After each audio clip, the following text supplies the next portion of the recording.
Good afternoon. Welcome to the regularly scheduled meeting of the Ethics Commission of San Francisco. We'll begin by taking the roll call. Commissioner Hayon? Here. Commissioner Andrews? Here. Commissioner Keene? Here. We understand that Commissioner Rennie is planning to attend, and there he is. We will begin with public comment on matters appearing and not appearing on the agenda that are within the jurisdiction of the Ethics Commission.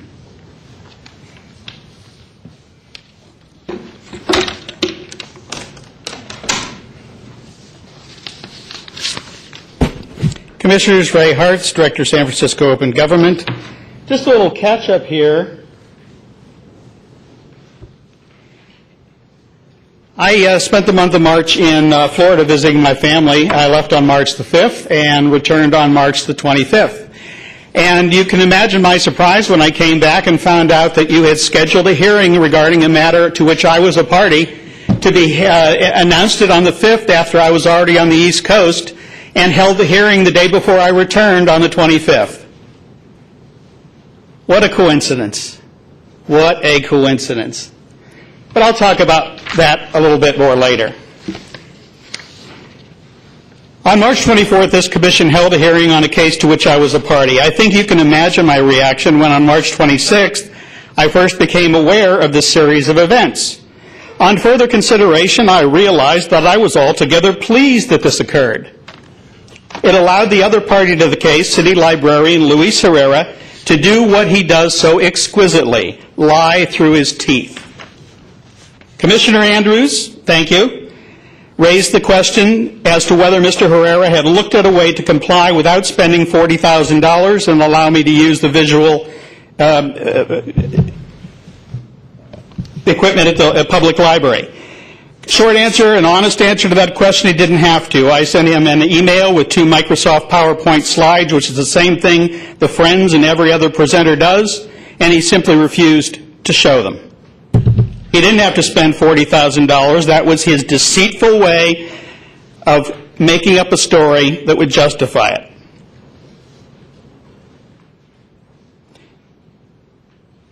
Commissioner Keene, I wanted to thank, was exactly on point. This is a free speech issue. It didn't start out that way, but it is now. If he's going to discuss the matter, though, he might want to point out the level of scrutiny applied to political free speech, which is what this is. And Commissioner Hayon's remarks about why the library and the Library Commission and the City Librarian are always appearing here, it's because they just don't want to seem to follow the open government laws. They don't want to follow the California Public Records Act or the Brown Act or anything, and they certainly don't want to follow their oaths of office to protect and defend the Constitution of the United States. And I'll finish it up with say that having a hearing with one of the parties absent and making no effort to find out what the cause of that was is really a sign of cowardice. I think your executive director scheduled this in the way he did, knowing that I would be out of town, and explicitly for the purpose of denying me my due process rights and my right to free speech and to participate in a case to which I was a party. That's kind of disgusting.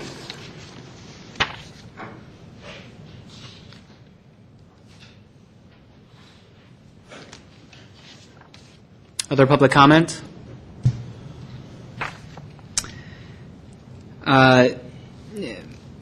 Mr. Hartz, as far as I know, that we did not know that you were out of town, and you didn't ask. Well, I mean, I think we provided you with email notification of the schedule and would have continued it had we heard from you. So I apologize that you weren't able to attend. It certainly, I assure you, well, I assure you it was not intentional. The next matter on the agenda is discussion and possible action on a matter submitted under Chapter 3 of the Ethics Commission, Regulations for Violations of the Sunshine Ordinance. The complainant is Dominic Mayanki, and the respondent is Phil Ginsberg, Director of the Recreation and Park Department. Is there anybody here on behalf of the complainant?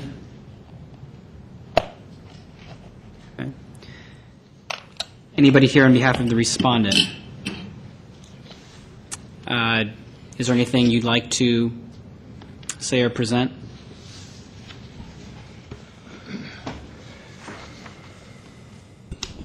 Good evening, Commissioners. Mr. Executive Director, Sarah Ballard for the Recreation and Parks Department. I have a rather detailed presentation, but given that Mr. Miyonki's not here, I can keep it brief and respond to questions if you have them. I did just want to say that our General Manager, Mr. Ginsburg, had hoped to be here. He's not able to be here tonight due to a personal conflict with his daughter. But as you see from the Executive Director's report and the complaint, he was personally named in, I think, the third or fourth hearing at the Sunshine Task Force. Excuse me. And just wanted to say that we agree with the executive directors and the staff's finding that he was not given due process in that naming, and that our overriding interest in redacting the names and personal information of the birth holders in this case was that of privacy. And happy to go into that in more detail if you would like. Okay. Would anybody like Ms. Ballard to do so at this time? Yes. Ms. Ballard, can you tell us whether or not your agency engaged in any kind of balancing tests relating to the needs of the request for the information against the needs to protect privacy? So we have a blanket rule that we do not share personal information. We have the personal information of over 80,000 families, people who register for our classes, swim lessons, and our birth holders. On advice of the city attorney, we understand that constitutionally protected privacy right is very important. Also understand that in this case that there was an alleged illegal transfer that perhaps the public could have benefited from knowing those names. However, we were dealing with the allegations of the illegal transfer through the marina rules, and our marina harbor master was dealing with that outside of the public records request.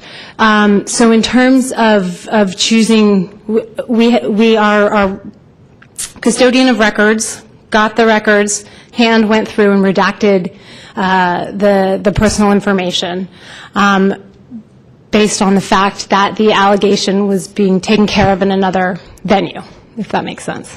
I don't understand anything about the other venue, but in response to my question, I'm just trying to figure out, as I read the sections that are involved here, the information under Section 67.26 has to be provided unless you can point out some specific sections or laws, specific sections, that are exempt from the disclosure under, quote, and this I'm reading, under express provisions of either the California Records Act or of some other statute. That's what it says. You have to provide it unless you can tell us or the Sunshine Ordinance people where it is exempt from disclosure because of some express provision, something that expressly says that the addresses of these people is not disclosable under either the California Public Records Act or some other statute. Are you able to point us to any particular law under the state of California or any other statute that expressly says you could exclude this type of information? Well, I'm not a lawyer. I know many of you are, but my understanding from the legal advice we received from the city attorney's office on multiple occasions, for multiple requests for personal information, is that the constitutional right to privacy trumps. Is that in general, in terms of all information that you consider? I know you're not a lawyer, and I'm putting you in a tough spot, and I don't mean to do that, but you're the only one we have here. You know. And for the record that I need, I have to have some answers to these questions. So it is not a blanket while it is a policy, it is not a blanket rule that we do not share personal information. I think that if there is a compelling public interest demonstrated, that the department would look at that, understand that, evaluate it, and make a determination on a case-by-case basis. Actually, the test is just the opposite. There doesn't have to be a compelling public interest demonstrated. You have to demonstrate a compelling interest as to why you would not disclose it. It's not the burden is not upon the person who is seeking this information under the public disclosure laws. The burden is upon you, the governmental agency, to show why they can't have it. And all I see here are some general allegations. Well, this is personal, without explaining what does that mean.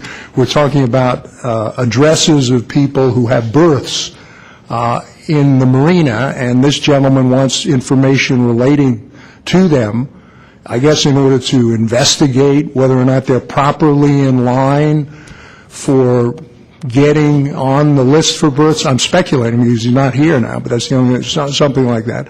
So he wants the information about them. He gave them their names, but he also wants to know where they live and what their phone numbers are. What's the compelling interest of government in not turning over that information to this gentleman under the disclosure acts that you're required to follow? I would state the constitutional right to privacy. I don't think people expect when they sign up for their child for a swim lesson with us or enter into an agreement with us that we share that information with the public. We don't sell it to marketing firms. We don't disclose. So I guess I would say that the right to privacy that people assume when you're dealing with a governmental entity. So just a general right to privacy that someone might feel that they have, that would trump the statute that says this information should be disclosed?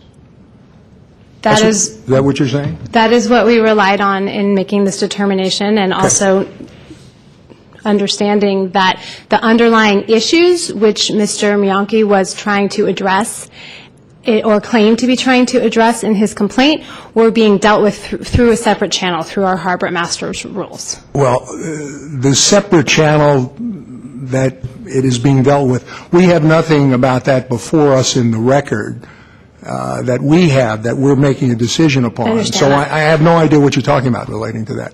The issue before us are two issues. One is to whether or not the proper party has been was added without party was added without due process. That's one aspect of it. But the second question, which is all I'm interested in really, and that's what I'm asking about, is whether or not you had the legal right to refuse to disclose this.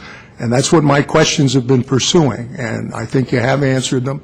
So I want to thank you for that. And I think there are at least 5 letters in your record that assert what legal rights we were exercising, which I'm sure can say it much more aptly and concisely than I have. And I'll be speaking to each one of those. Thanks a lot. What is published by the Recreation Department that tells an applicant who fills out an application for a berth that his information is confidential? I mean, he's put his name in and asking for some favor. Okay, why should that have any confidentiality at all?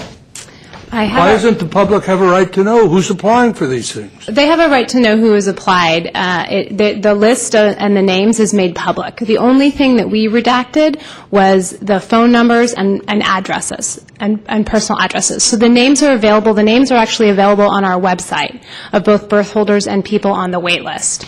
I have our harbor master here who can let you know what legal rights people are agreeing to when they sign that, but I would point out that it's not a favor. It's a business relationship whereby there is money exchanged in exchange for access to a berth. It's a tenant-type relationship. Do you want to speak? John Moran is our harbor master and can answer specific questions about the agreements. Excuse me. Good afternoon, Commissioners. John Moran, the Harbor Master at the San Francisco Marina. I can't speak to our policy specifically regarding to allowing others to find out birth holders' personal information, their home addresses, and their phone numbers, information that at marinas throughout the world, as I've managed marinas throughout the world, is private and is assumed private, because this is personal information that the harbor master has to have at his office in the event that a boat is sinking. We need to know their personal cell phones. We need to be able to contact them immediately. And for a harbor master to freely give out that information to anybody that's requesting it would potentially leave the door open for unscrupulous people that are, for instance, trying to sell them things, people that are trying to sell them boats, salesmen of all different sorts that would like to know rather affluent people's home phone numbers and home addresses so that they could potentially pursue selling them things. I think that it would just open up a door that is assumed closed. Birth holders, when they give us their confidential information, assume that we're not going to be sharing that with salespeople, et cetera. How do you know that?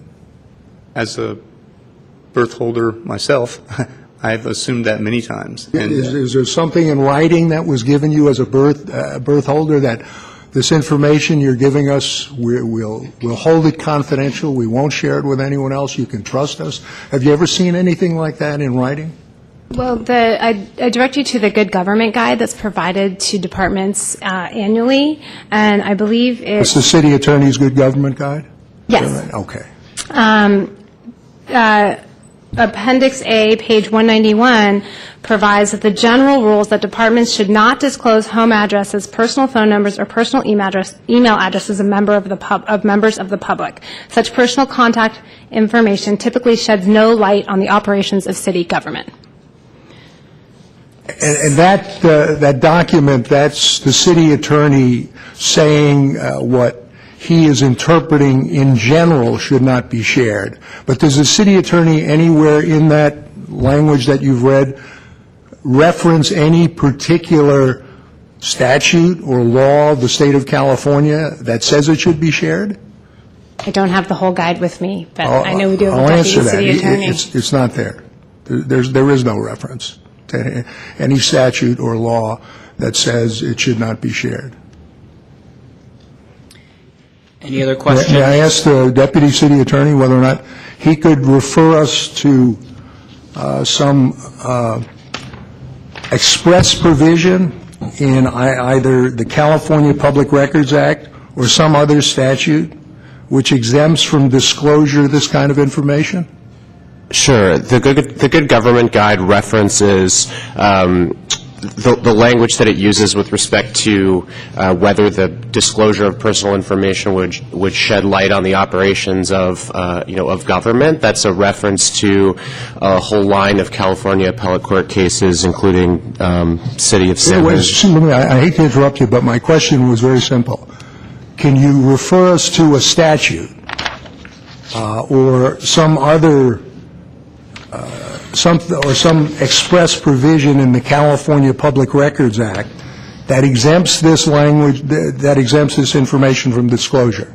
Because that's the only thing that Section 67.26 would exempt it. Can you give me a statute? So the Sunshine Ordinance that you just cited, and another provision of the Sunshine Ordinance, 67.1G, makes reference to, basically incorporates California Public Records Act law with respect to the right of privacy. It also, for example, Public Records Act 6250 refers to the idea that the right of privacy has to be respected. And then there's a long line of appellate court cases that are interpreting it. What is that? I'm sorry, I don't want to interrupt you again. We'll deal with the cases in a little while. I'm talking about statutes now. Once again, you have given us information about references to some general language like the California Constitution and other statutes which says the right of privacy is important. I don't think anyone here disagrees with that. Okay. The general but And must be I'm respected. looking for some express provision in a statute that says this kind of information is exempt. Can you give me that? 6255 of the Government Code, which states the agency shall justify withholding any record by demonstrating that on the facts of this particular case, which is why I was bringing up the mechanism by which we were addressing the complaint,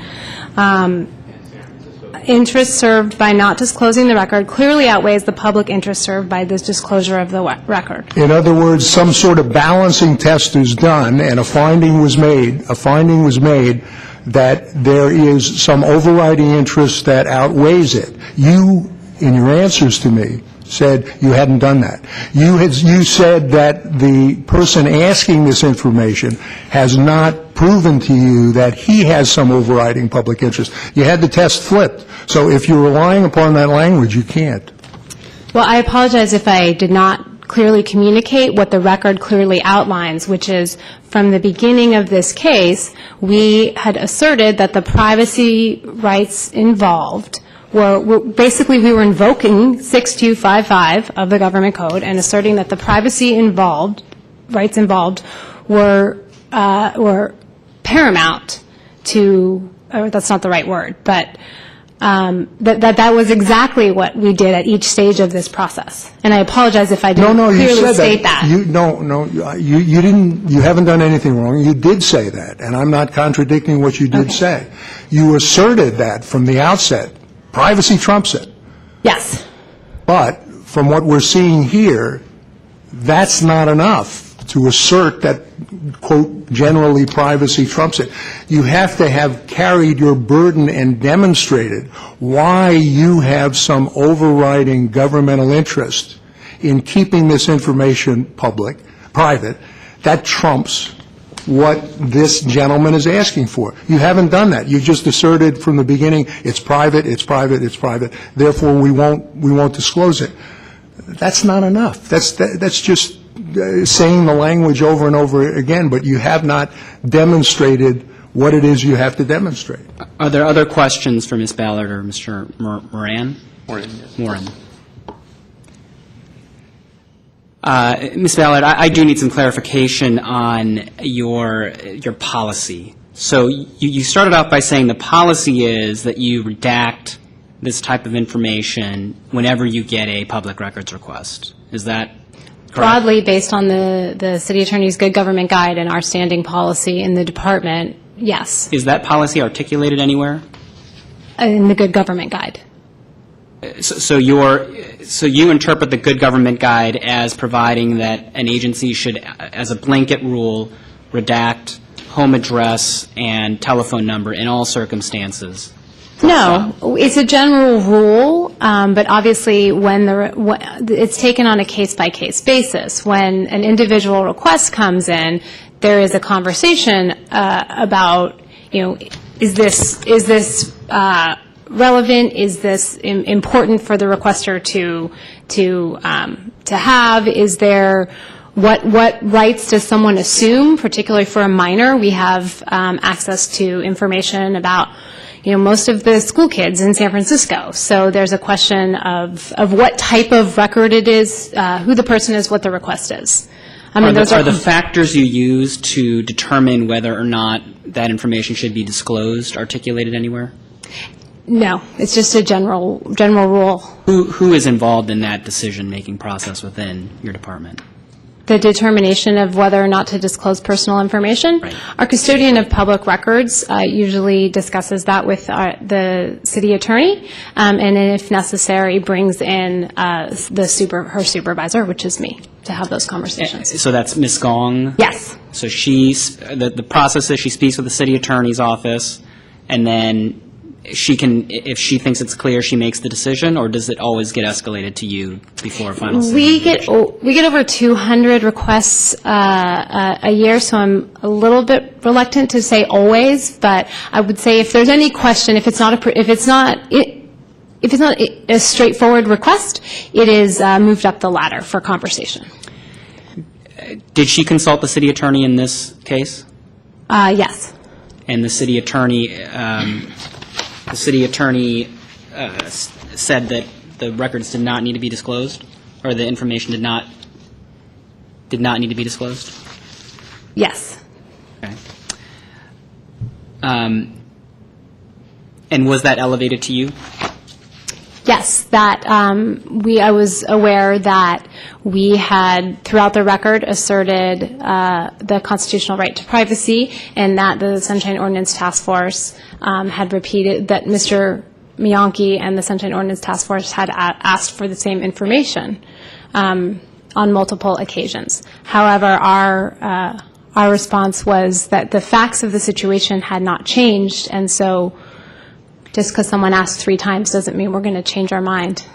Did the city attorney provide a justification for why the information did not need to be disclosed?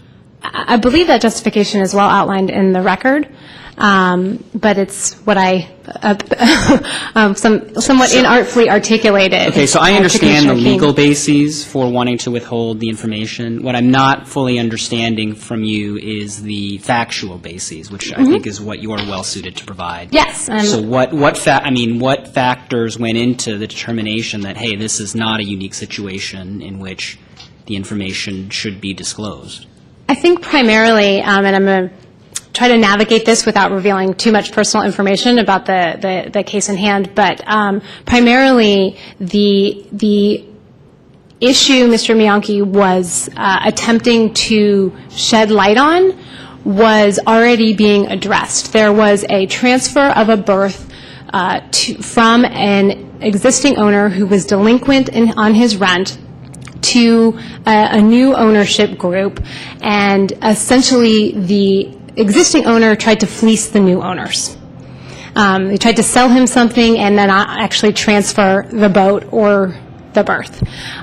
Through the diligent work of our harbor master, working with his ex-wife and the Coast Guard, we were able to remedy that situation. The rightful owners got the boat and the lease, and there was no money lost in the transaction. So then, but for the fact that this was happening in a, as you have characterized it, a separate proceeding, do you agree that the information of address and phone number were relevant? In this case, yes. If we had not already been working with, we were working directly with the new ownership group, and who also happened to be number 1 on the wait list for a berth. So had this person actually left, which was what we were trying to do, or kick him out for being in arrears for however many months, the people who are now in the berth would have got in off the wait list, which is the standard process. However, yes, if we were not already knee-deep in this investigation, in this process, I think our approach would have been different, and that there is an interest in disclosing this information because there was some injustice, for lack of a better word, that could have been stopped with the... And what would that injustice have been?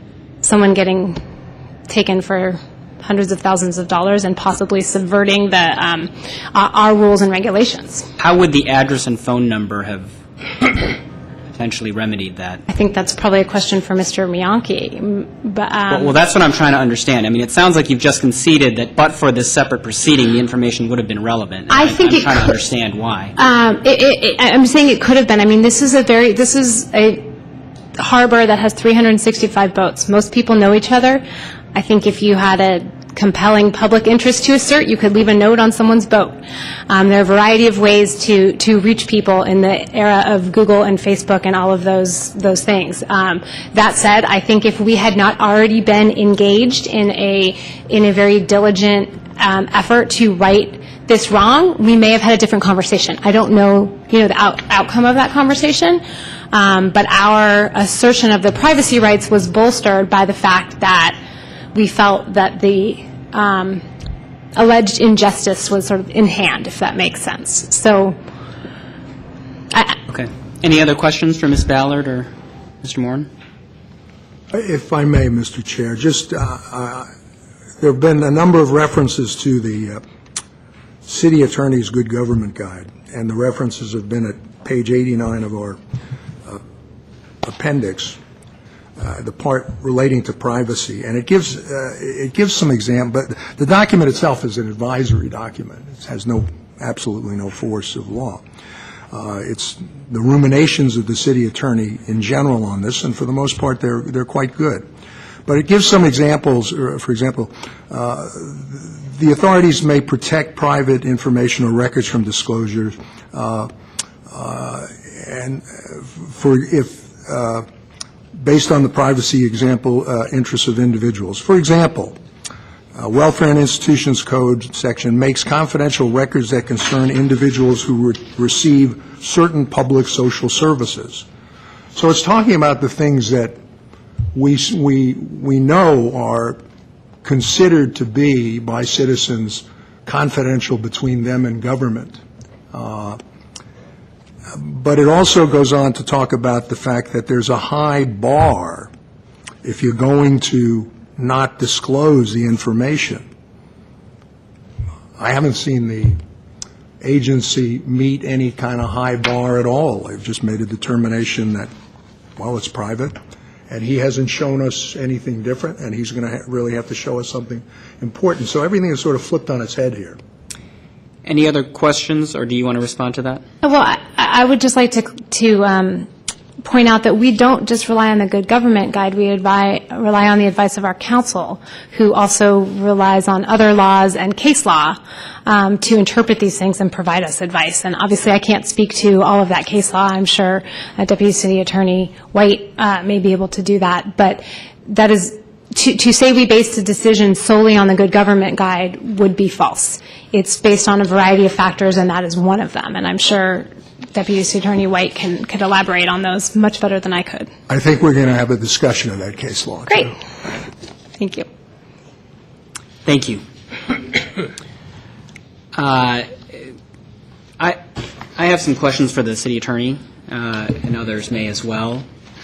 So the memo refers to Administrative Code 12M2A as defining private information, and is a specific code stating that it should be protected. Sorry, which page are you looking at? I'm looking at Administrative Code 12M2A. I don't know if I have that. But frankly, I mean, if there are other provisions that would actually directly answer Commissioner Keene's question, I'd welcome your thoughts. I mean, it seemed like that was one relied on in the memo. Sorry, let me just grab it.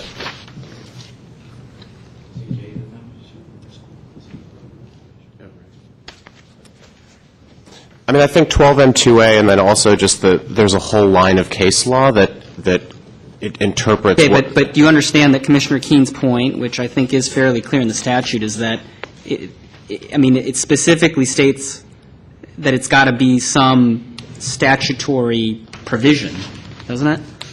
Express provision. On statutory authority, yes, an express provision. So understanding that, the case law is certainly relevant to interpreting the statutes, what statutory provisions are being relied upon?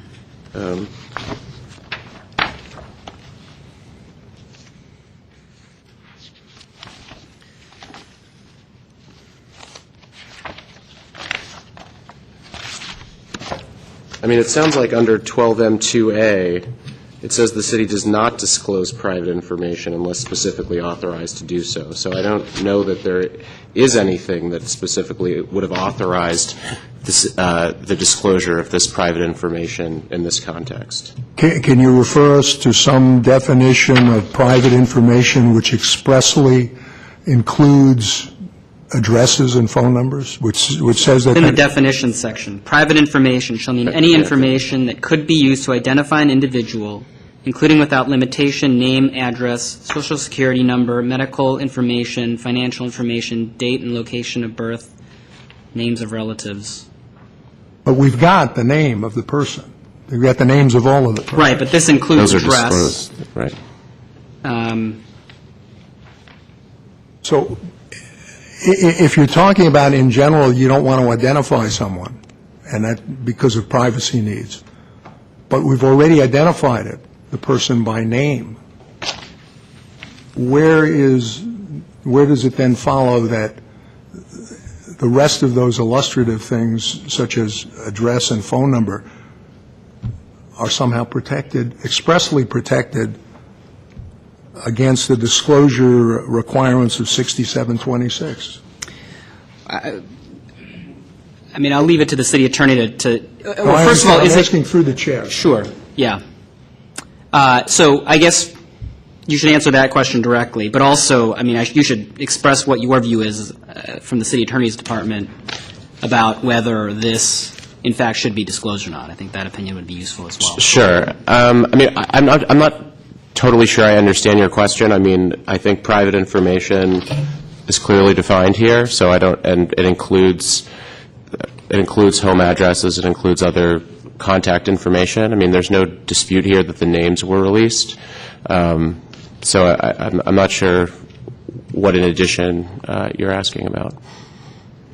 I'm asking you to give me an express provision of a statute that exempts from disclosure the information required by 6726. This information is required by 6726. We start off with that. We start off with, so the burden then shifts to the government to show through some express provision of either the California Public Records Act or some other statute, that's the language, where this information is specifically exempt from disclosure. Right. I mean, other than what we've already discussed, I mean, I think that this is the kind of issue that courts analyze all the time, and I guess this is getting into Commissioner Hurst's question about, you know, in the context of Public Records Act requests, whether personal contact information such as address and phone number has to be disclosed. You know, the Sunshine Ordinance makes reference to the Public Records Act. The Public Records Act explicitly states not just that privacy is important, but that it has to be respected. And then there are a long line of cases that analyze under what circumstances that personal information should be disclosed, and sort of the touchstone of that analysis, it's referenced in the Good Government Guide. It's also kind of discussed in detail in the Recreation and Parks Department's Deputy City Attorney about how that balancing works. And, you know... Can I ask you about one of those long cases in that long line of cases that we have laid out here? Sure. One of them, which is heavily relied upon, is County of Los Angeles versus Los Angeles County Employee Relations Commissions. And there it had to do with protecting private information of two groups of people.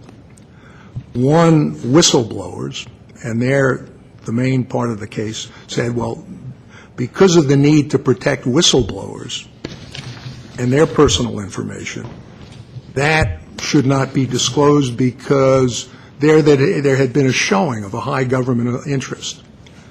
There was another group of people there, though, which was mainly what the people asking for the information were interested in, and that is people who are alleged to be wasting water.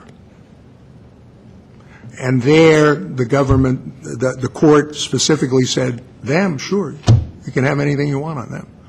Okay. So how is it that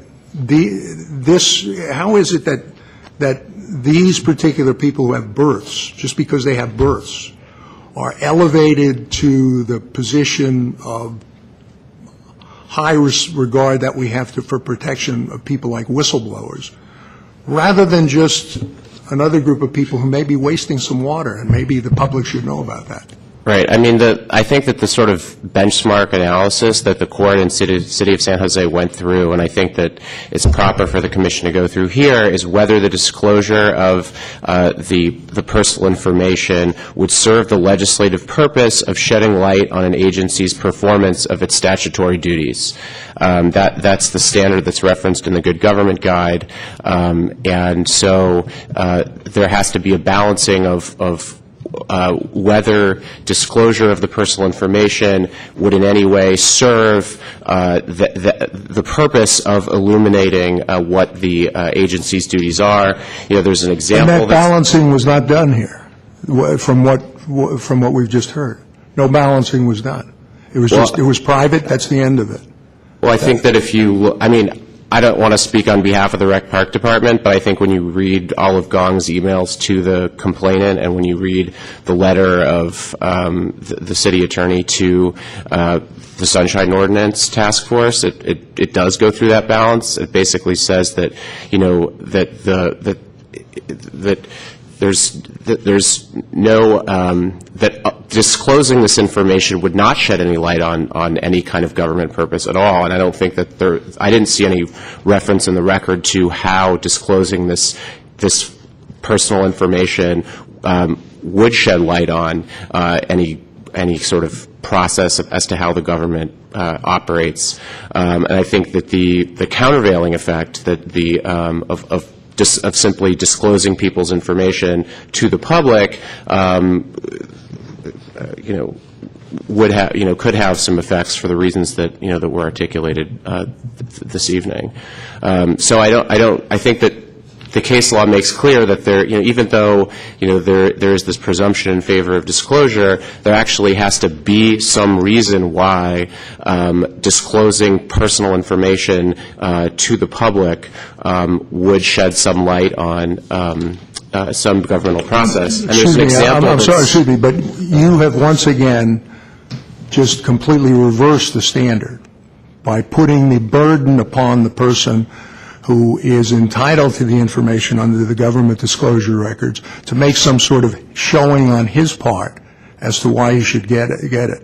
That's not the standard. Well, the standard is that the government has to show some sort of heavy reason why, even in the light of this language, as to why it should be held confidential.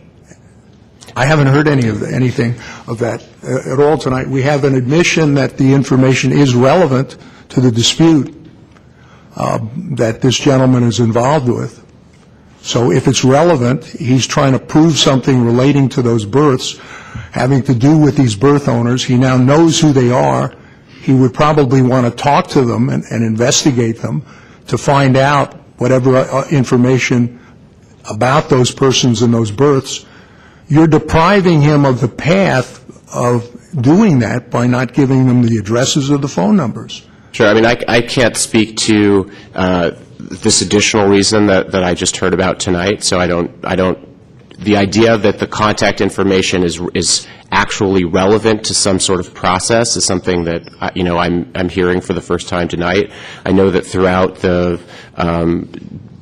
this process, both first between the Rec Park Department and the complainant, and then before the task force, I did not hear anything to suggest that the contact information that was redacted actually played some role in allowing the complainant to learn something that would have been, relevant to any kind of request, or that it would have. Now that you know that, does that change your mind?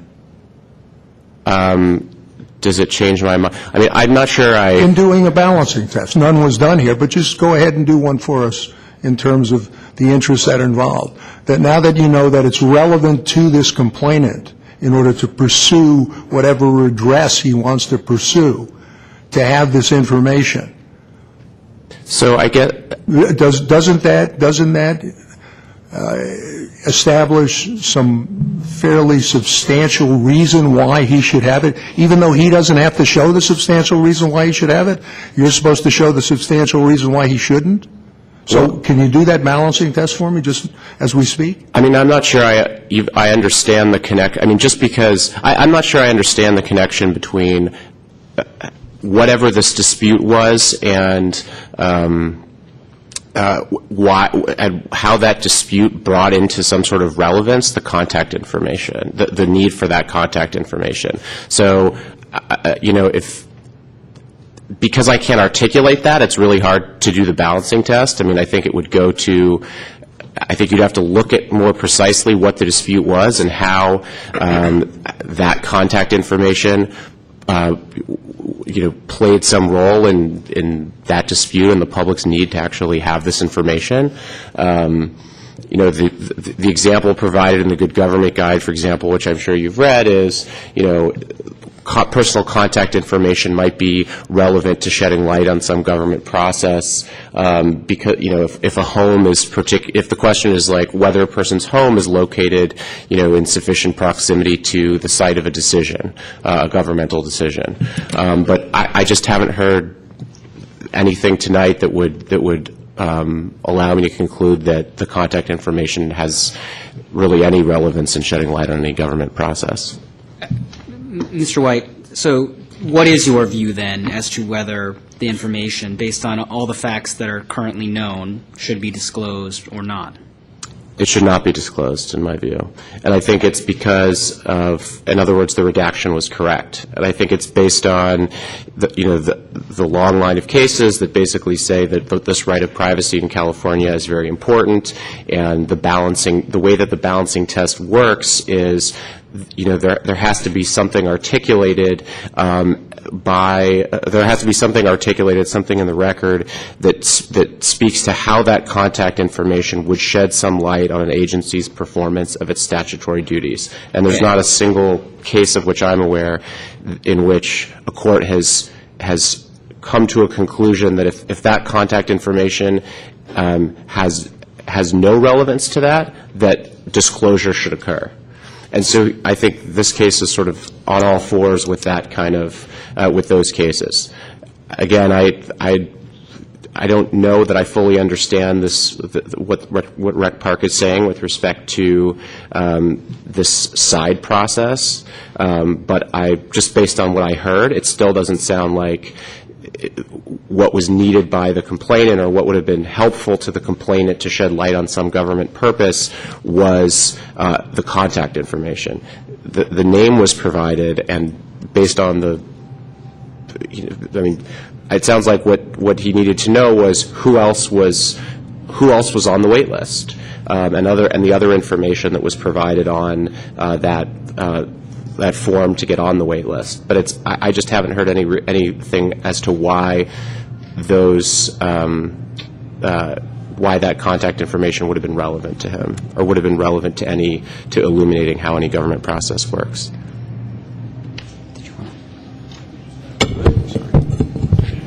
I just, in listening to this, I just wanted to make two quick points. One is, 2 points, let's say. One is, and this is with respect to Commissioner Keene's questioning, which is, I would point to, two explicit provisions. One is the administrative code, which was referenced before, in terms of what is private information and the city not being able to turn over that private information, which includes name, address, social security number. And I would posit that disclosing the name does not act as a waiver with respect to the other types of information, because that would mean if you turn over somebody's name, you can turn over their social security number, which I think we would all agree is probably not correct or not contemplated under any of these laws. So that's number one. Number two, I would say, is that the other provision that's explicit is 6254C of the Public Records Act, which does reference disclosure which would constitute an unwarranted invasion of personal privacy. Now, it does lead to a balancing test. But Isn't that rather general? But I think this is relevant to... Isn't that language rather general, what you just said? I do think that second language is general, but I do think it's relevant as to the question of the burden. Relevant to that is an express provision of a statute that exempts it from disclosure, that general language that you just gave us? Well, I would say it's express. I would also say it's relevant. And I would say it's relevant because it points to case law that interprets the constitutional right to privacy.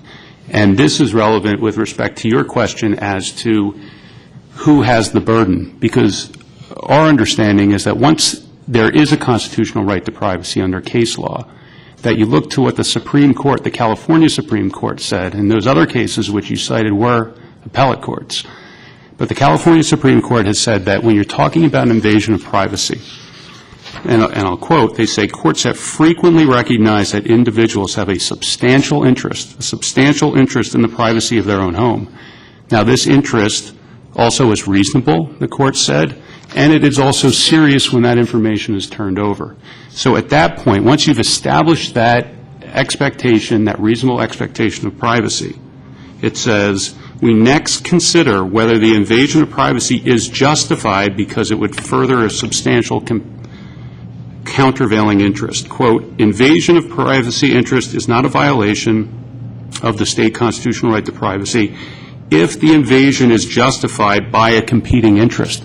So in other words, the justification has to come from the competing interest, not the other way around. Now, in this case, if that competing interest does have something to do with respect to how the government is performing its duties, then I would say yes. Then we would say yes, that is a relevant competing interest. Now, we do have to say that it's for the first time tonight that we hear that there's some other, there's this, this other issue in terms of the birth and the improper sort of transfer of the birth. However, to the extent that is a private interest, meaning somebody wants to sue somebody or somebody feels that they were wronged, that, I believe, would be distinct from an interest in how the government is performing its duty. And so I would suggest that in this case, that's the burden that we have to see whether, the person, the complainant, carried. And so you see it as the complainant, if the complainant makes no showing of a nexus, then you don't think it's up to the city, the Parks and Rec Department to do any sort of balancing. You just think they can say, there's no showing, so I do think the we'll balancing, just go with our policy to not disclose. I do think the balancing contemplates an assessment as to whether a privacy interest is implicated. And does the department have to do that even if the complainant does not bring forward any initial showing? We would say yes. Thank you. I found that helpful. Any other questions for the city attorney? Public comment? David Pilpel. I know I probably have 3 minutes, but you may have some questions because I wanted to explain sort of my perspective and perhaps how the task force addressed this. And to the new members, David Pilpel, member of the Sunshine Ordinance Task Force, welcome. I think that the two issues here, which the staff laid out, I think in a pretty clear way, and I may disagree in part with the analysis and conclusion, is whether there was a violation of the ordinance, and if so, whether it was willful. And then the second is Mr. Ginsburg the correct actor, and did the task force follow the correct procedures to bring him before you? Just to summarize, I think as to the first, I believe there was a violation of the ordinance and that the contact information should have been disclosed, but I don't believe that that violation was willful. And as staff probably heard at some length going through the task force meetings, I believe that the advice of the city attorney should be given weight by the department. It's clearly their legal advice. The determination of the task force also should be considered by the department, and when a department is getting conflicting advice from the city attorney and a determination from the task force, the department has to choose which path to go, and clearly there are consequences, but it doesn't appear to me that that makes a violation by itself willful in character. As to the second part, I'm not sure, quite frankly, if Mr. Ginsburg is the right actor and if the task force got to him correctly. We asked, and again, staff I'm sure heard this on the tape, I pressed the point very clearly with Ms. Gong as to who made the determination not to disclose, and she said at least once, probably 2 or 3 times in response to my questioning, that was a decision of the department. And I said, well, who made that decision? Well, it's the department's decision. Well, it didn't get me any closer to whether it was her decision, Ms. Ballard's, Mr. Ginsburg's, somewhere in between. I appreciate the questions you've asked thus far, particularly about escalation and other laws that are implicated. If I can just discuss a little more, I hope this is helpful. I would note in part that Ms. Ballard said earlier that they did use a 6255 balancing test. 67.24G and I clearly state that the city can't use a 6255 balancing test nor anything similar to make that determination. So to the extent that she's already conceded that they did that, that appears to me that they've conceded some element of a violation. I want to also mention as to... Mr. Pilpel, your time's up.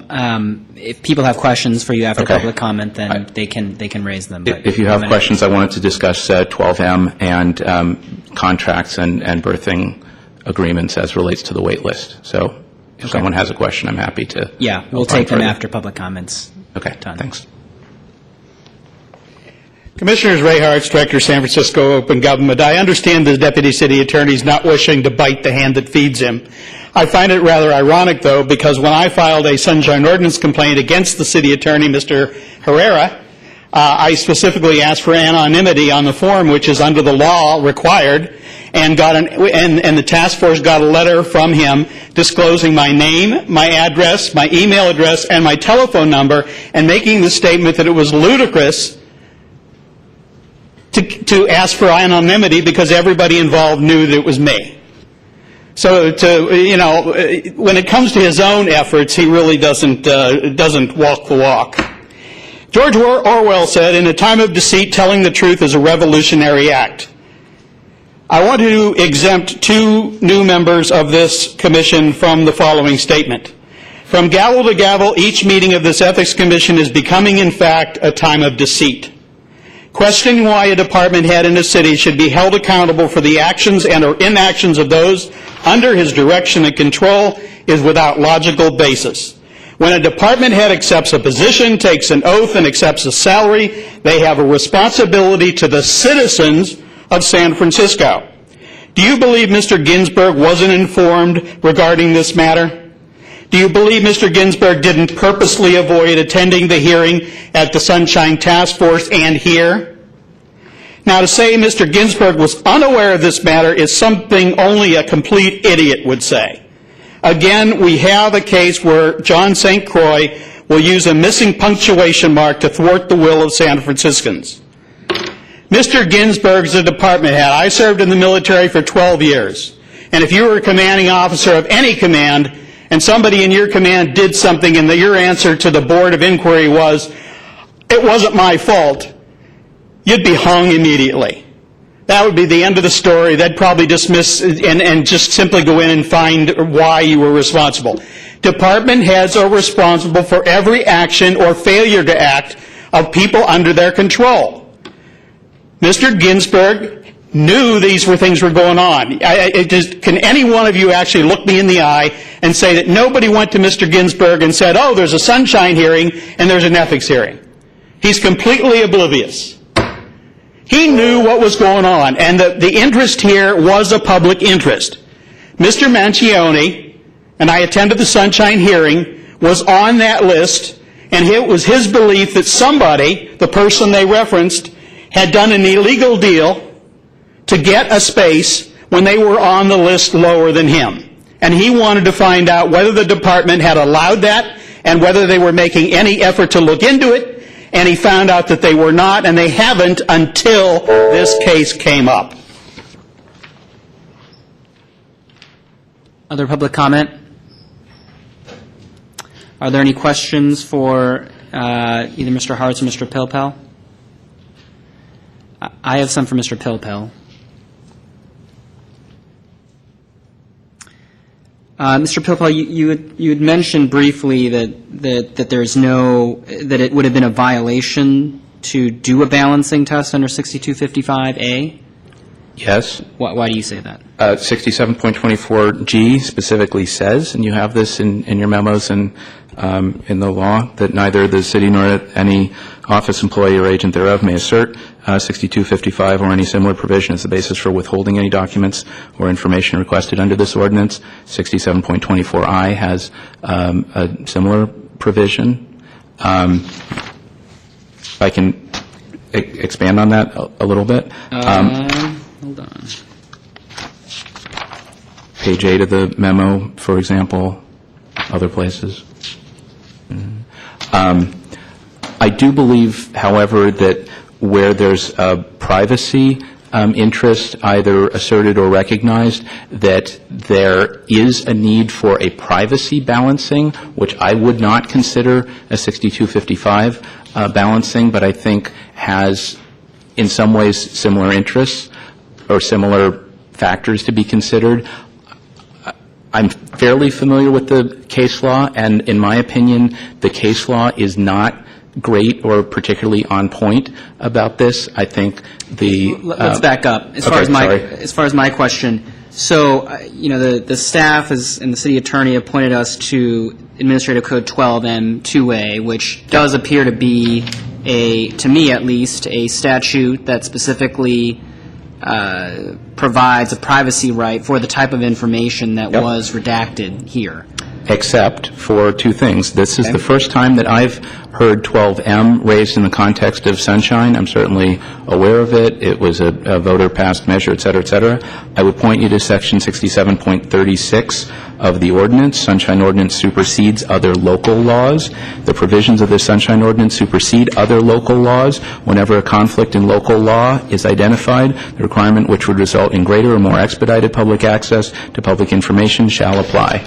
I understand the analysis that staff provided that later laws that are more particular, or two statutes conflict, the later enacted more specific provision generally governs, except for that particular provision in the Sunshine Ordinance, which I think pretty clearly says that Sunshine trumps with respect to other local laws, not with respect to state law or the charter, but with respect to other local laws, and I would include So what do you base this view that there should be privacy balancing on, if not for that just as statute? There are considerations such as the Americans with Disabilities Act and other kinds of laws that we have to sort of interpret into statutes when they're not clearly stated. A privacy interest is strong and compelling. However, it's not absolute.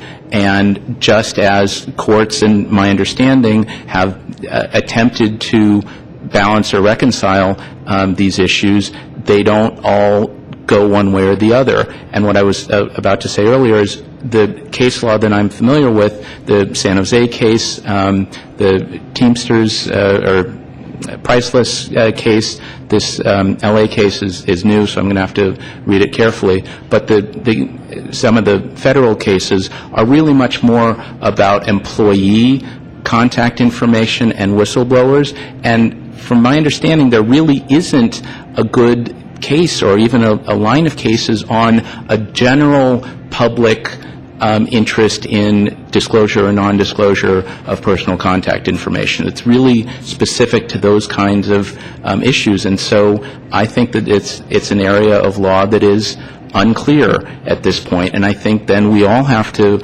weigh on particular facts and circumstances whether that privacy interest is greater than the general public interest in disclosure. And I think that was what Commissioner Keene was getting at. Any other questions for Mr. Pilpel? Thank you. I'm here if there's anything further. Thanks. Commissioners, comments, viewpoints?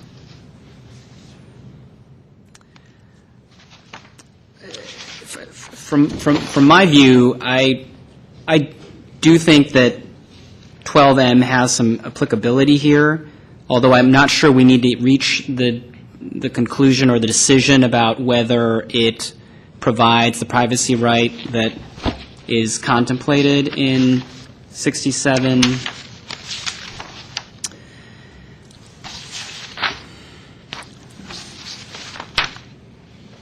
27. Here, I think my primary concern is that there does not appear, whether or not whoever's burden it was, it sounds like the commission and perhaps even the city attorney believe that the Park and Rec Department has some responsibility to weigh the privacy interest against the need for the information, and it doesn't sound like that happened at all. To the contrary, there seems to have been a concession that the information was relevant, which suggests to me that perhaps the information should have been disclosed. At a minimum, I think the complainant is entitled to know the reason, to know the result of the balancing analysis, whether that would have been in the email from Ms. Gong or whether that would have been in a letter of some sort.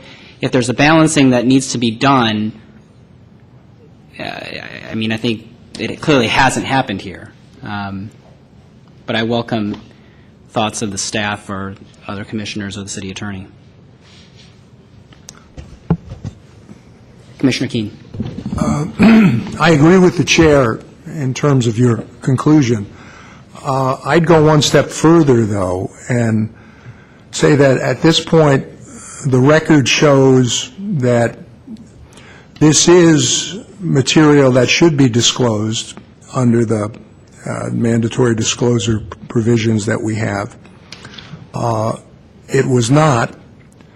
There's no indication whatsoever that there is any kind of express provision in any statute that exempts it, expressly exempts it. Simply not there. And then, so on that grounds, it loses. Then we move to the good point that the chair made, that clearly, if in regard to fundamental rights of privacy,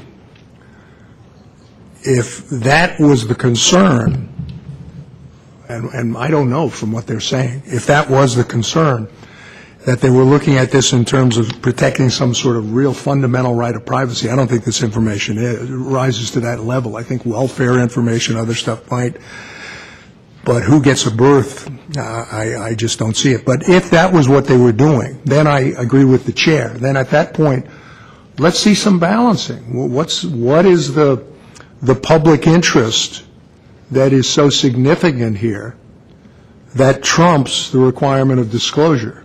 We don't have that. So I would say that at this point, our call should be that I agree with Mr. Pilbelt. This was not anything willful on the part of any of the people in Park and Rec. They were acting in good faith, and I see the good faith in regard to the employees who were here and the head of the Department of Park and Rec, that they were getting information from the city attorney, from other people. They were not doing anything willful. But they violated this disclosure provision, and that should be our finding tonight. Our one finding tonight should be that Park and Rec violated the disclosure provision and that they are under an obligation to give this information. I think that's as far as we need to go. I don't think we have to deal with which party or whether or not Mr. Ginsburg was provided with due process by being added later on. I think if we get into that, we're getting into the weeds of something that it's just not necessary. Commissioner Andrews. So I wanted to see if we could play it out a little bit, and it would be all hypothetical. So let's say the names were given and the address. They were. The chair asked this person to sit down. No. That the information was given: name, address, phone number, and I'm looking at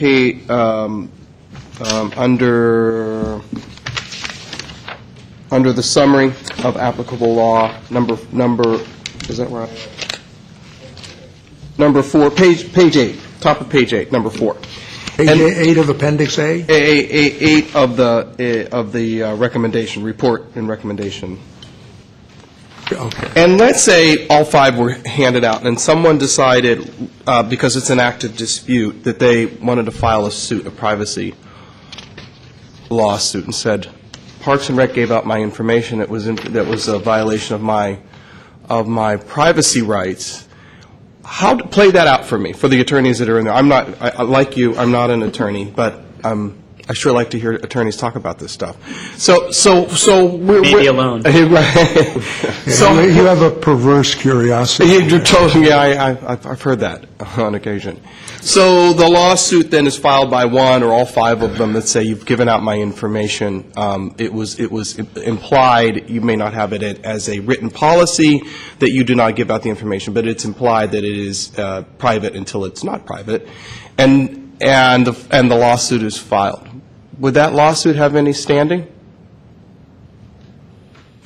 Well, Want to take a sure. shot at that, Mr. White? I mean, legally speaking, standing just means that you've been injured by the conduct. And so I think if you had, there is a private right of action for violation of your right to privacy under the California Constitution. And so the argument would have basically been along the same lines as what we've been discussing tonight, whether you had a reasonable expectation of privacy, how you were harmed by the disclosure of the information, and what the government's interest was in actually disclosing that information, because the cases do make clear that that the individual is the holder of the right to privacy, not the government. So I think the success of that claim would have turned on whether there actually was a government interest here for disclosing the information, and not just a government interest, but one that whether the government's interest or whether the disclosure of the information served an actual governmental purpose, and as staff pointed out, not simply some private purpose along the lines of a dispute between private parties. I think the case law that would apply is the case law interpreting the California Constitution. I don't think it would matter at all whether the Sunshine Ordinance did or did not authorize disclosure. I think if there was a violation of the California Constitution, that would obviously trump everything. Any kind of analysis under the Sunshine Ordinance. Well, except that the Parks and Rec may say we didn't agree that it should be disclosed, but because the Ethics Commission found a violation of the Sunshine Ordinance and therefore ordered us to disclose it.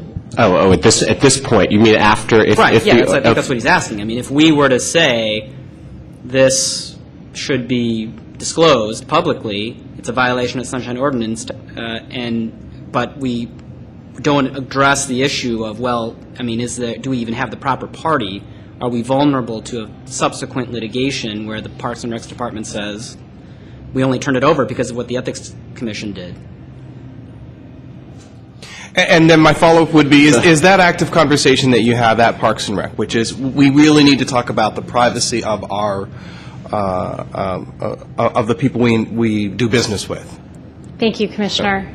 Through the chair, yes, I wanted to address that, and something both the President of the Commission and Commissioner Keene brought up about the balancing test that we did do and is outlined in the December 19th letter in great detail, I believe. So I refer you to that. But in response to your question, yes, we absolutely did have the conversation of if we reveal this information, what claims might these people be able to make against us, and is there and what harm could be done there. So that was exactly the part of the conversation that we had, and obviously consulted with our lawyers about, who asserted, as I believe they have today, that the constitutional right to privacy trumps. Not the government code, not the Sunshine Ordinance, but the constitutional right to privacy is what we relied on to make this determination.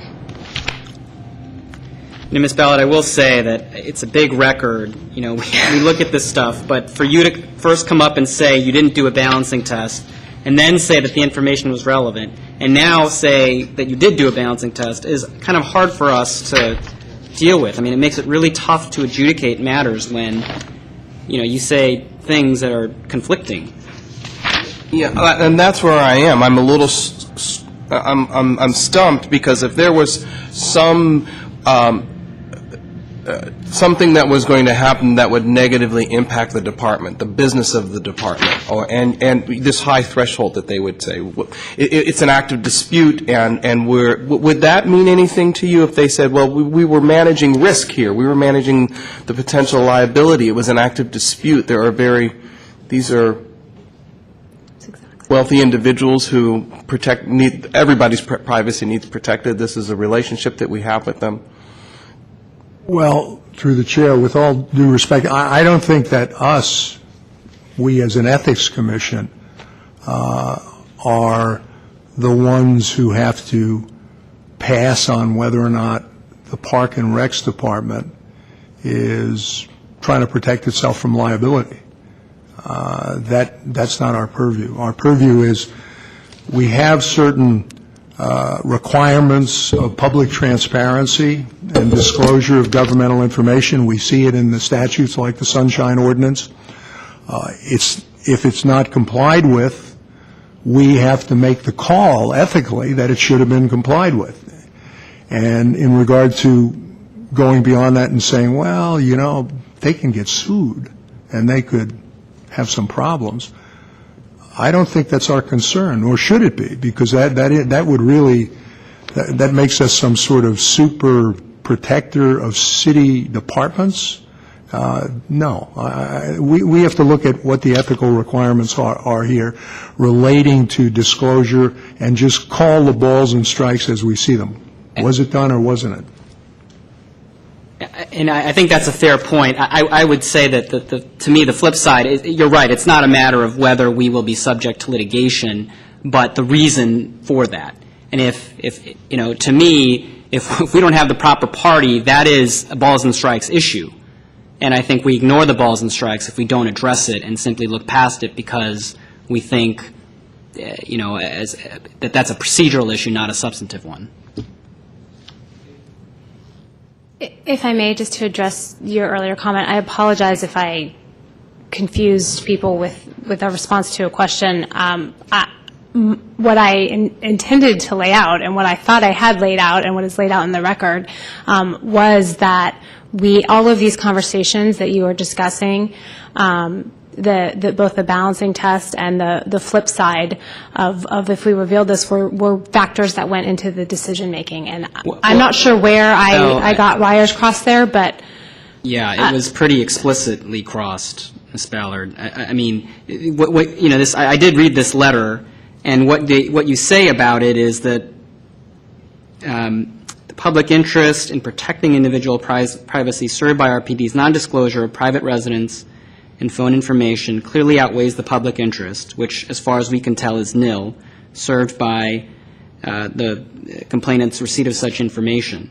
That's not, that's not really analysis. And in light of what you subsequently said, which is that it would have been relevant but for this other investigation, that to me is new information that is very important to this decision and which clearly wasn't considered in this letter. So you can see, I think you can see at least what my concern is, and I feel like this balancing that did need to be done, that according to the staff and the city attorney needs to be done when we evaluate this, didn't consider some of the information that you tonight have told us. I believe I used the word could and actually was part of that balancing test. It just wasn't revealed during the record as you have it in front of you. Because, frankly, it's some of the information that we were attempting to not reveal about people's personal situations. Mr. Chair? On some of these Thanks, Ms. Ballard. Thanks. The task force did not have all of this information before us. We only had Ms. Gong at the hearings. We did not have Ms. Ballard or Mr. Morin.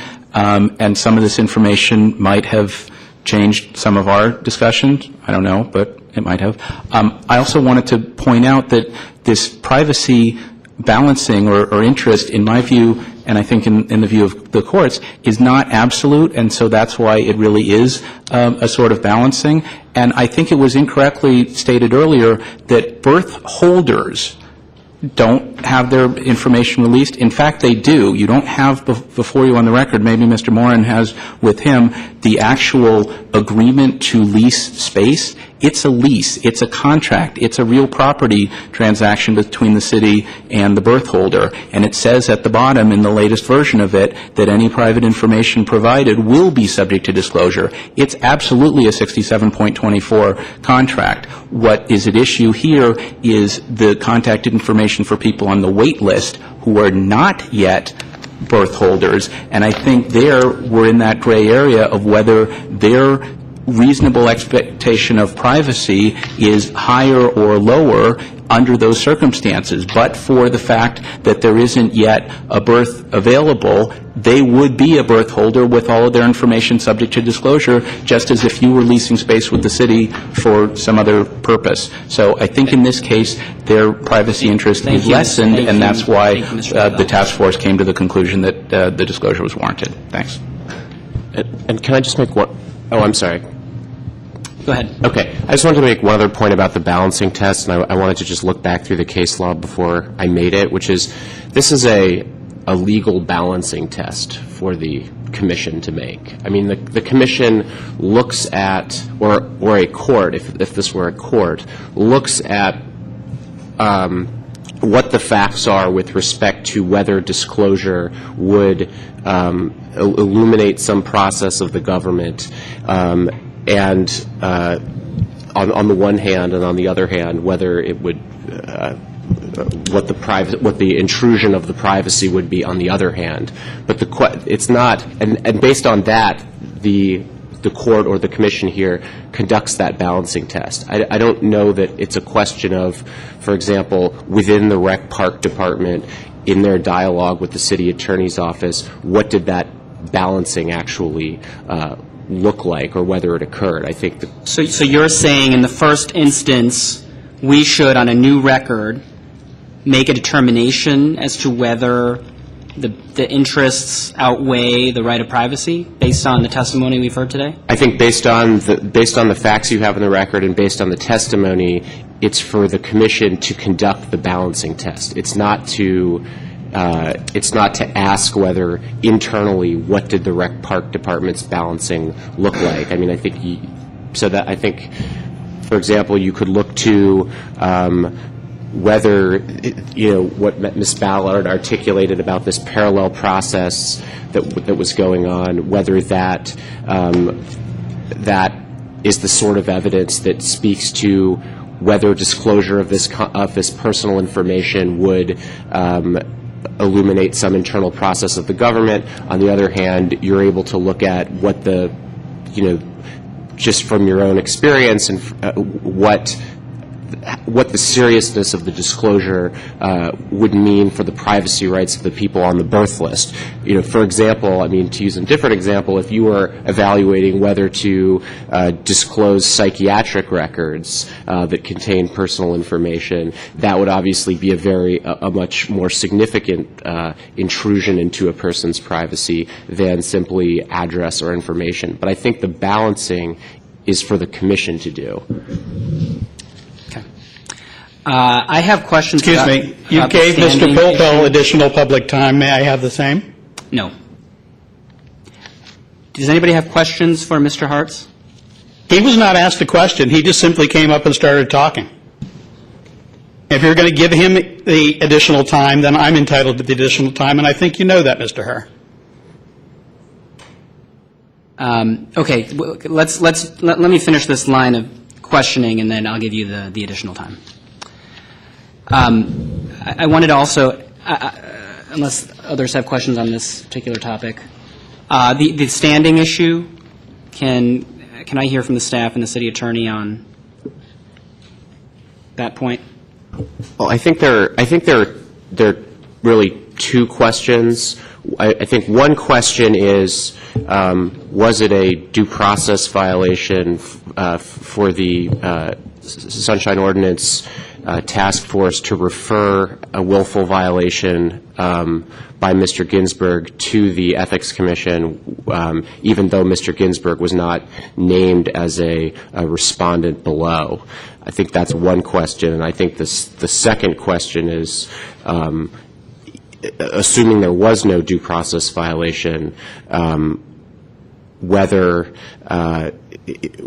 there's enough to find a willful violation against Mr. Ginsburg based on sort of the state of the evidence as to whether he knew anything about this disclosure, or whether as a department head he's responsible for decisions to disclose that come before his department. Are you with me on that? I think I'm with you. I mean, can we, based on the referral, find a non-willful violation? In other words, even though the violation is for a willful... even though the referral is for a willful violation? I believe so. I think it's contemplated in Chapter 3, where it says that... I can find you the specific reference. Garrett, do you want to speak? But I believe that's one of the options that's before the Commission. While he's, Mr. Chair, while he's looking for that... Oh, yeah. You found it? Oh, yeah. Okay, go ahead. Right, so within Chapter 3, which deals with alleged willful violations by department heads, Section 2, or 3B3 basically sets out the options for the Commission. You could find a willful violation, a non-willful violation, or no violation at all. Commissioner Keene. If we were to go ahead and just make a finding that the Department of Park and Rec violated the Sunshine Ordinance and didn't say anything about anything being done willfully and didn't say anything about Mr. Ginsburg and didn't get into anything relating to whether his due process rights were violated or not, wouldn't that moot out all this other stuff and we just get to the heart of the question of, did the Department of Park and Rec violate the Sunshine Ordinance by not turning this stuff over? I think that's otherwise we're going off into all sorts of things, standing of Mr. Ginsburg, due process of Mr. Ginsburg. Why would we bother to go there? Well, I think that if we're not going to do anything to Mr. Ginsburg and if we're not going to have any finding of willfulness, why would we need to get into a big discussion about that? Well, I mean, I think the preliminary question that's before the Commission is whether Mr. Ginsburg personally engaged in a violation of the Sunshine Ordinance, either willful or non-willful. So I think that that's a question that's squarely before the Commission. Do we have to answer that? I mean, that's not preliminary to a conclusion as to whether or not the ordinance was violated. Anything about Mr. Ginsburg. Well, I think they're not connected in that way. So maybe another way of phrasing what you're asking me is, can you not address whether Mr. Ginsburg violated the Sunshine Ordinance, but instead come to some conclusion about whether Ms. Gong or someone else in the... I don't think we need to personalize this. I think it comes to us from a department that is, that if we make a decision that they failed to take an action... I think you do have to personalize it. I agree. I think there's nothing in the Sunshine Ordinance that allow. It's all written in the language of a specific. We have to nail someone up there to the cross in order to go ahead and decide this question. We have to have a body to execute. I think the question is. I mean, I can only tell you what the Sunshine Ordinance says, and I don't think there's anything in it to suggest that a department as a whole can violate it. I think that decisions are. I mean, perhaps a decision could be made by more than one person, in which case those people could be named as complainants. But I don't think it's proper to not address the question of whether Mr. Ginsburg violated the Sunshine Ordinance and instead speak on a different question. Because that's not what The question of whether or not the ordinance has been violated is not a different question. That's the main thing that we've been talking about for the last hour and a half or so. So right, but the referral before the Ethics Commission from the Sunshine Ordinance Task Force is a willful violation by Mr. Ginsburg. And here's why it matters, I think, at least arguably, is a willful violation of a department head is under different rules and regulations. That's where we need to, that's why we're on under Chapter 3, and the burden is on the complainant, so on and so forth. If this is a non-willful violation by someone who's not a department head, then the Sunshine Ordinance Task Force will make their decision, refer the matter, and it's going to be presumed that it's a violation unless the respondent carries their burden that it's not. So I think that the upshot of this, if we were to find that there was no willful violation by Mr. Ginsburg, is that this would go back. I would assume, or maybe I shouldn't assume, but it's possible that the complainant could go bring this as a non-willful violation of a non-department head.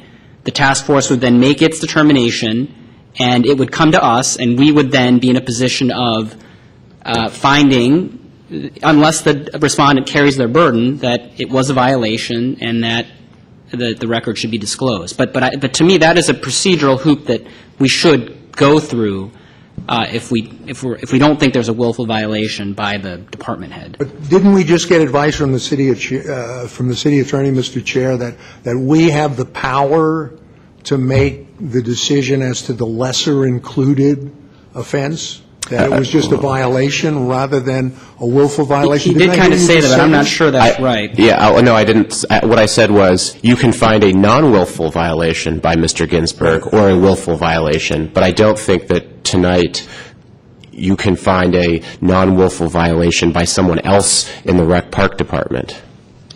Wait, so we could find based on a Chapter 3 referral, we could find a non-willful violation by Mr. Ginsburg? That's what I heard also, yeah. Right. It says under 3B3, the votes of at least 3 commissioners are required to make a finding that a respondent has committed a willful violation or that a respondent has committed a non-willful violation.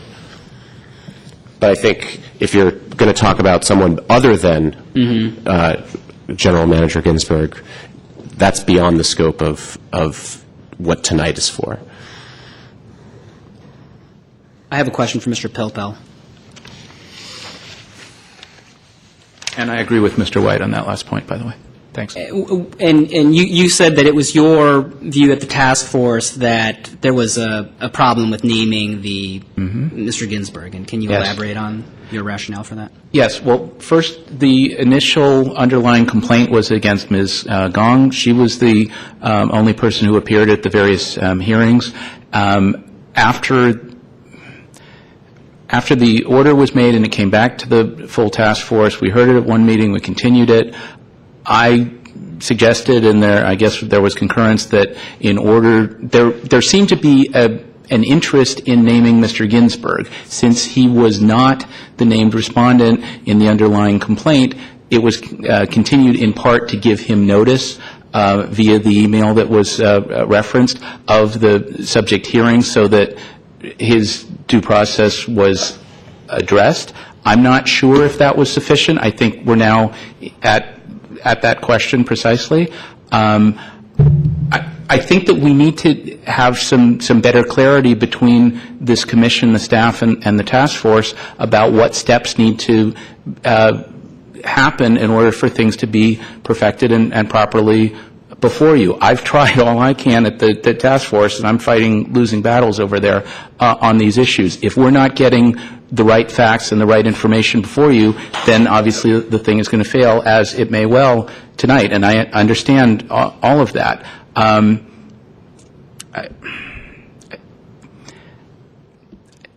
As I said earlier, I think there was a violation. I don't think it was willful, and I'm not sure that Mr. Ginsburg is the proper person. Why wasn't that notice enough? I mean, if he got email notice that he was... Then maybe it is. I mean, that's a question for you to decide, is whether there whether the due process concerns have been quieted and whether you've got sufficient grounds to make the determination that was just explained under 2B3, whether willful or non-willful on Mr. Ginsburg's part. I spent a huge amount of time between the hearings preparing findings and explanation of all of this that I think would have been helpful as part of the referral and the transmittal. The chair elected not to use that, and so what you have before you is just the information that was before the task force, which doesn't really tell the full story, doesn't tell it well, and in fact, Mr. Bianchi came before the task force and explained the whole thing about the list and his belief, et cetera, which factored heavily into the decision of the task force, I believe. So we've got some procedural problems here. I got it, Mr. Pilpel. Thank you. Thanks. Any other questions for Mr. Pilpel? Okay. Sorry, I'm sorry for all these questions. For the staff, I mean, what other than this concern that if we find a willful violation, that's official misconduct and, a serious finding, what is the due process violation if we find a non-willful violation? Mr. Ginsburg they requested to Ms. Gong that Mr. Ginsburg and Ms. Ballard attend the meeting, but at no point were either of those people ever the named respondent. So while they were invited to come to the meeting, there was no information that Mr. Ginsburg. I thought Ms. Gong was the named respondent. She was. And the email to Ms. Gong from the Sunshine Task Force requested that Mr. Ginsburg and Ms. Ballard also attend. Oh, I see. But you're saying that if not named as a respondent, then he doesn't really have notice. Is that the argument? Can I speak to that? I actually have a different view about whether this is a due process violation. Not all government decisions are violations of the due process clause. Even if there was no notice and no hearing, the due process clause only is triggered if there was a liberty or a property interest that was affected by the government action. Here, the referral by the Sunshine Ordinance Task Force, even assuming that it's a reputational interest, that alone is not sufficient to trigger to invoke a need for notice or hearing. The Supreme Court's been pretty clear that you need a reputational interest plus something else. So I have serious questions that this would be an actual constitutional due process violation for the Ethics Commission to proceed on non-willful or willful ground against Mr. Ginsburg, because he had notice of tonight. So your view is that it's not a problem. Right. We could find a willful or non-willful violation of Mr. Ginsburg, and that would be proper and appropriate, assuming that the underlying substantive basis was there. I do. Speak to that, Mr. Commissioner? Yes, Ms. Ballard. Thank you. Sarah Ballard on behalf of the department. I think it's important to add a little context here, which is that we receive over 200 Sunshine requests a year, many of them personally asking for Mr. Ginsburg or myself. In many cases, I think because our names are associated with things that are in the newspaper, and so people know that there's an individual person that they can ask for. But it is important to note that throughout this case, while it was, hey, can they come, there was never an official naming, and there was no notice before the Sunshine Ordinance Task Force officially added the general manager of a department for whom there are very serious consequences under the charter of willful misconduct. There was no notice. What about non-willful? I don't think we're contemplating willful at this point, Ms. Ballard. I'm sorry? I don't think we're contemplating willful at this point. I guess I still would argue that a person should be availed their rights, and that it is difficult as a general manager of a department that manages 4,000 acres of land, 34 full-service rec centers, 9 pools, responsible for 1,800 employees. You get a lot of requests, and that's a very different thing than being formally noticed by a commission which is charged with overseeing open government. And those are two very, very different things, and to attach the general manager's name to this at the last minute without any notice to him. Well, he had notice of tonight, right? Correct, and he couldn't be here because of a personal conflict with his daughter. His daughter's school is on a camping trip that he's long planned to be the chaperone for. So, again, I apologize for that. Commissioner Keene. Ms. Ballard, we would not be disagreeing with anything that you said in regard to Mr. Ginsburg, in my opinion, if we were to say that the department, and since we have to personalize it, Mr. Ginsburg is the one who is ultimately in charge of the department, that Mr. Ginsburg, not willfully, but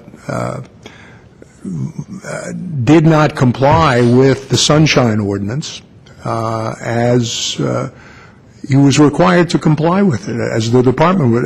I don't think there's anything pejorative there. Well, I would suggest that if there... Let me just finish. And I think both you and Mr. Ginsburg could rest easy that we would not be in any way trying to tarnish Mr. Ginsburg or say that Mr. Ginsburg is a bad person or has done something evil or have you, with a call that you made that the department, represented by Mr. Ginsburg, made the wrong decision. I mean, that's what the erasers are on the pencils for. So I wouldn't take it so personally. No, I understand. I was actually speaking to the due process argument. In my 10-plus years as a public servant, I have usually seen the custodian of record be the person, if there is a violation, the person who is noted. That said, frankly, and obviously the will of the commission prevails, but it would be helpful, whether it's between the Ethics Commission or the Sunshine Ordinance Task Force, for some clear direction to the department.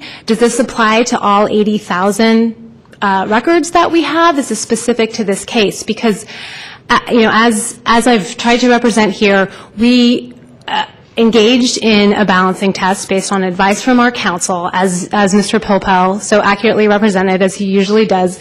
We got conflicting advice from the Sunshine Ordinance Task Force and our city attorney, and I think it would be really helpful so we don't find ourselves spending another evening having the same conversation, if it is the will of the commission, to provide some direction to does this apply to all 80,000 addresses and how? No, I think the city attorney would tell you that everything is going to be contextual and everything is going to be based upon what the particular facts are. That is what they told us in this case, yes. Exactly. Well, that's what the rule is. So in terms of, do you have to have some general turning over of everything based upon our decision tonight in this context? My opinion would be no. But in this situation, you do. If that's going to be the will of the commission. Understood. Thank you. And I would say that in light of what the city attorney said about us needing to do the balancing here, I think based on the new information about the concession, that it would have been relevant. It's just hard for me to find that it shouldn't be disclosed. But that sort of analysis, I don't know that has to be done in writing. I'm not, at least in my view, I'm not making any conclusions about what has to be done there. But in the event that you have a hearing where that concession is made, to me, I find it really no choice but to find that it needs to be disclosed in this particular instance.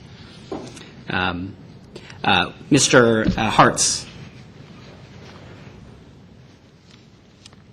Members of the Ethics Commission, as Mr. Pilpel has basically appeared in behalf of the defense, I would like to make a couple things very clear.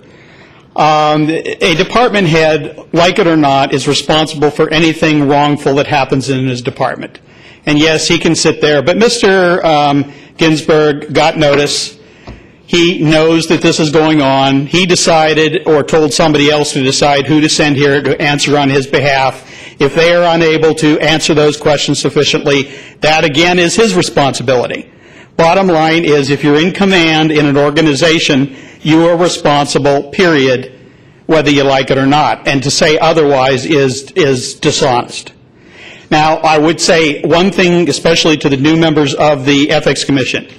Mr. Pilpel, while a member of the Sunshine Ordinance Task Force, often comes to meetings like this saying he's a member and then undercutting the decisions of the task force about matters with which he disagreed during the initial discussion.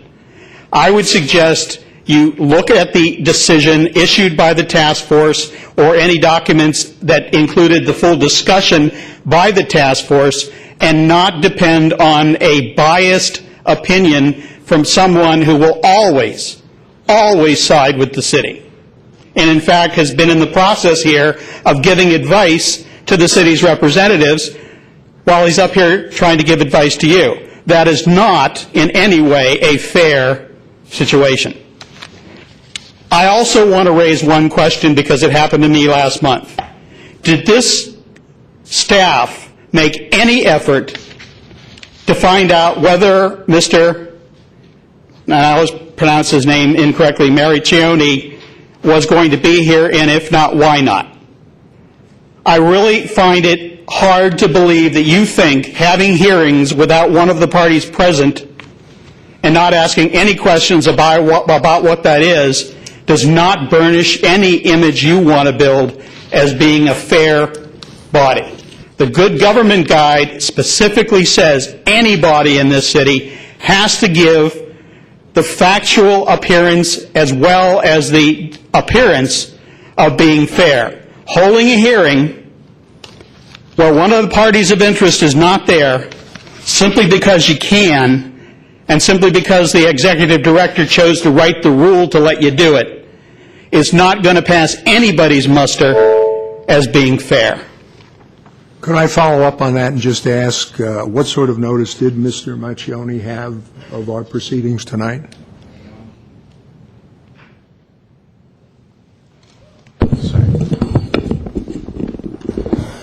Garrett Sheffield, on behalf of the staff. Both the complainant, Mr. Mayanki, and respondent, Mr. Ginsburg, were noticed by email on April 4th. Mr. Mayanki was also mailed the information on April 4th, the notice of the hearing and all the documents that you have. And Mr. Ginsburg was sent that interoffice mail, and I personally reminded them both last week, I think it was Friday, when the agenda came out, that the hearing was tonight.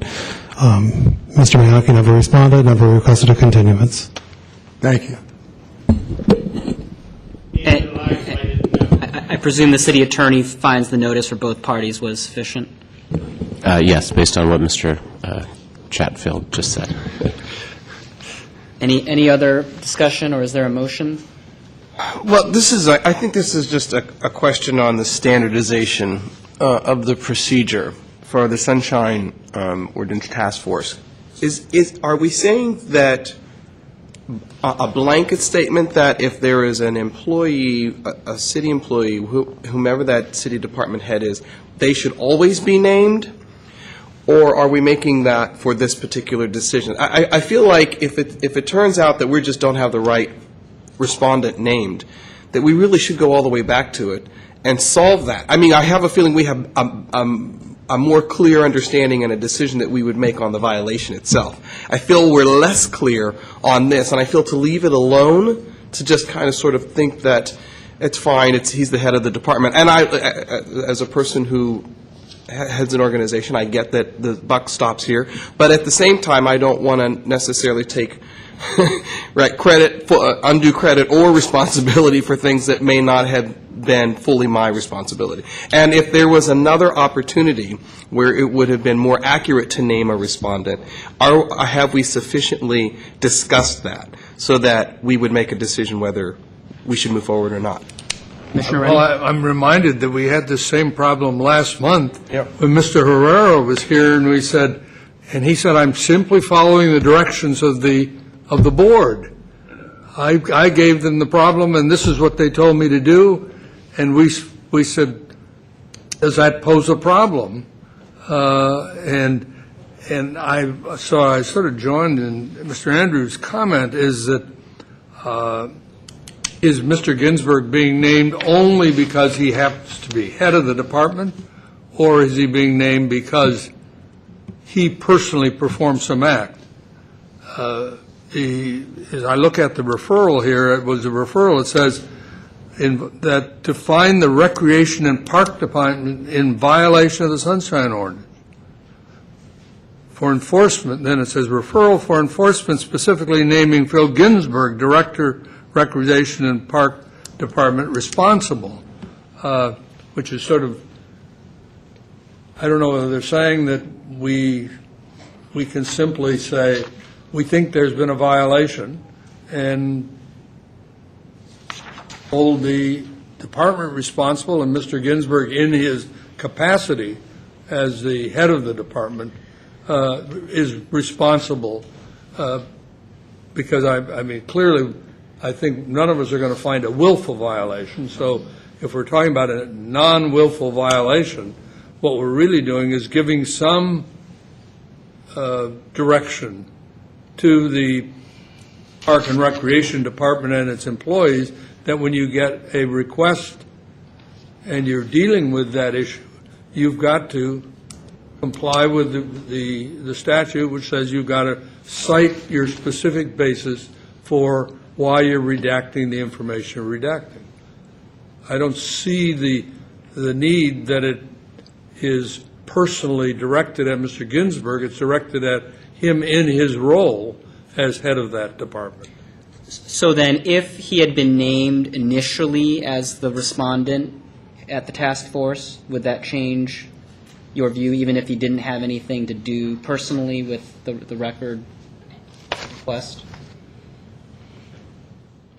I think, well, I would say so, because what ultimately you're left with is this amount of internal conversation that we don't know about that happened, and that he could have been a part of one meeting or 10 meetings.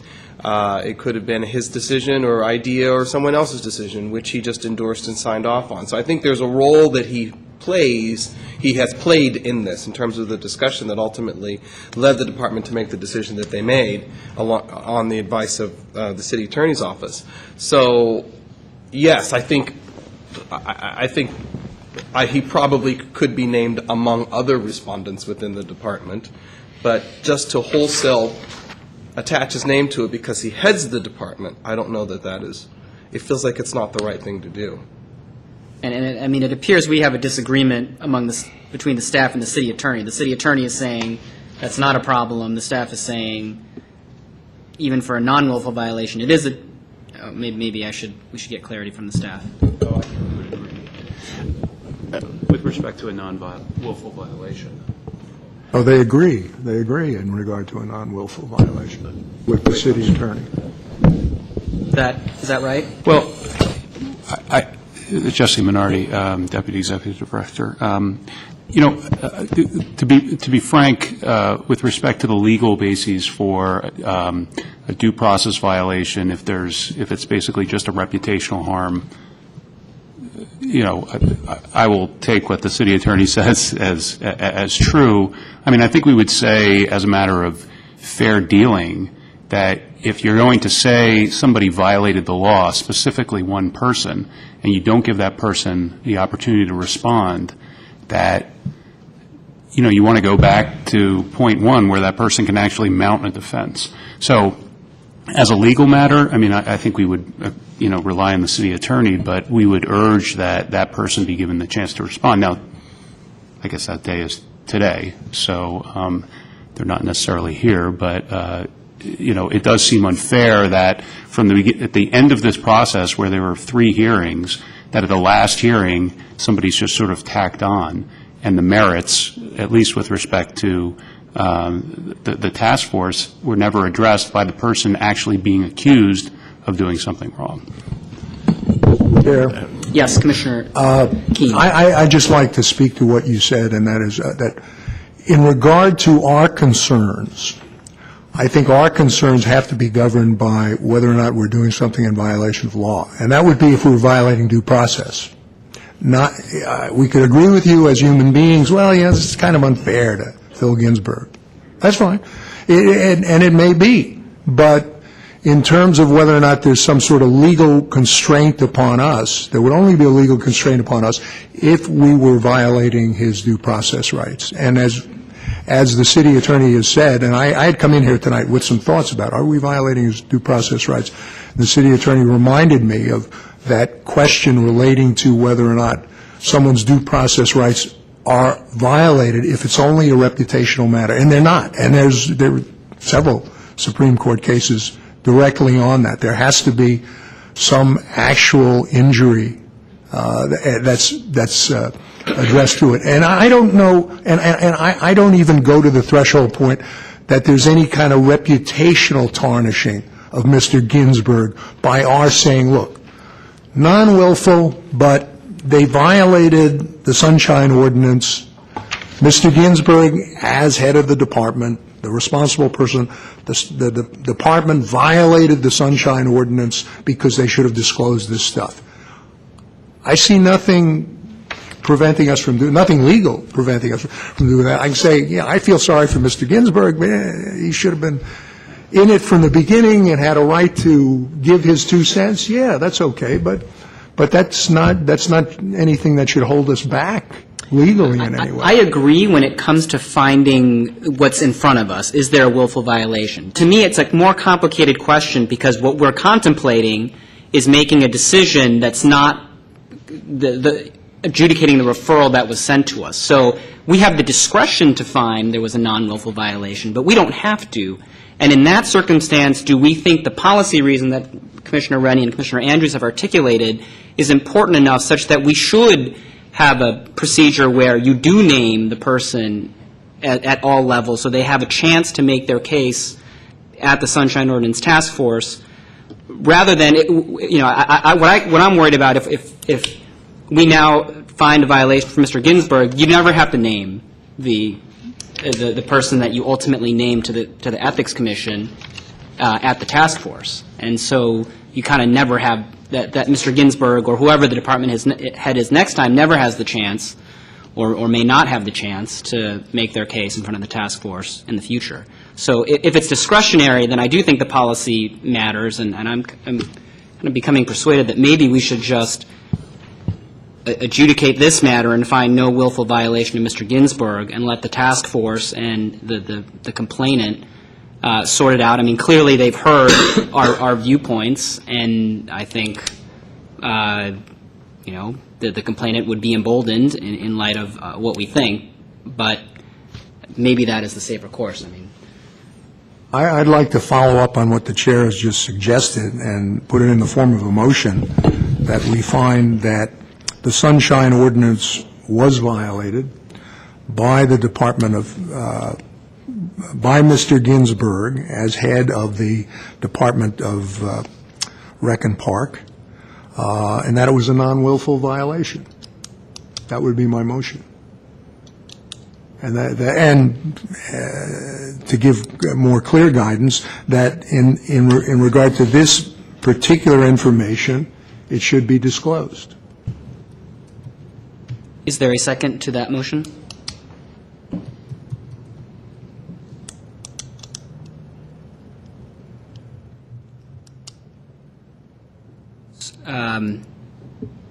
Okay, so there's no second.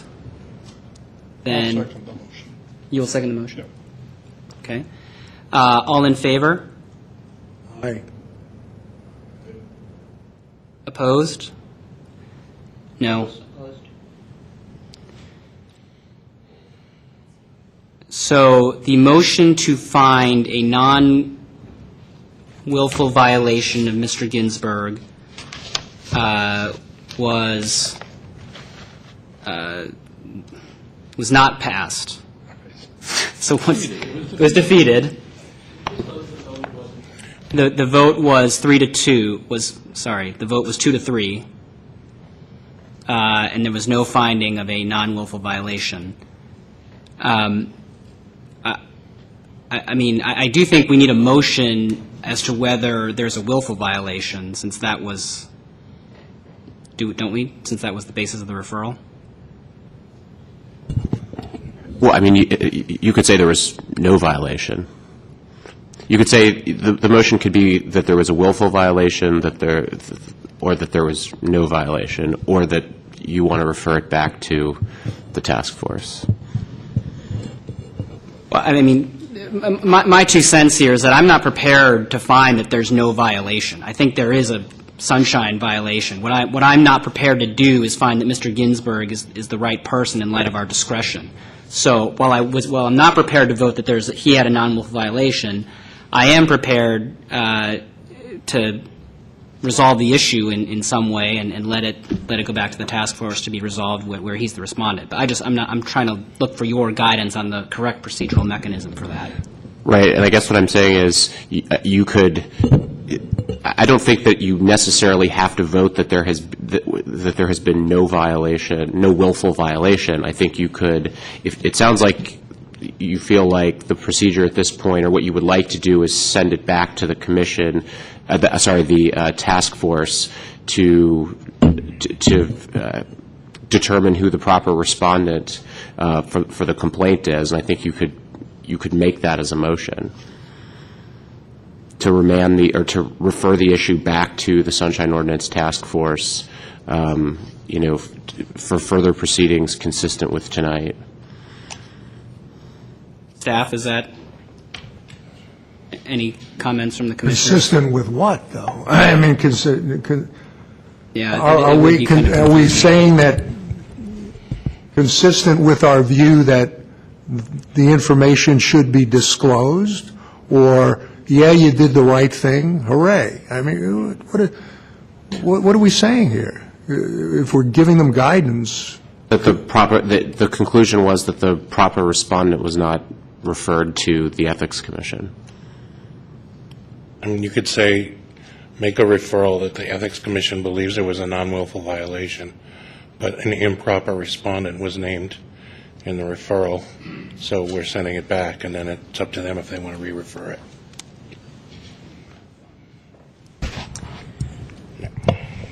No, not. Unless somebody has a question for Mr. Pilpel. Right, under 3D of Chapter 3, I mean, it says if the commission determines that there is insufficient evidence to establish that respondent has committed a violation, the commission shall publicly announce this fact. The commission's announcement may but need not include findings of law and fact. Therefore, the commission will take no further action on the matter. But I don't think there's anything that precludes the commission from referring this back to the task force to name a respondent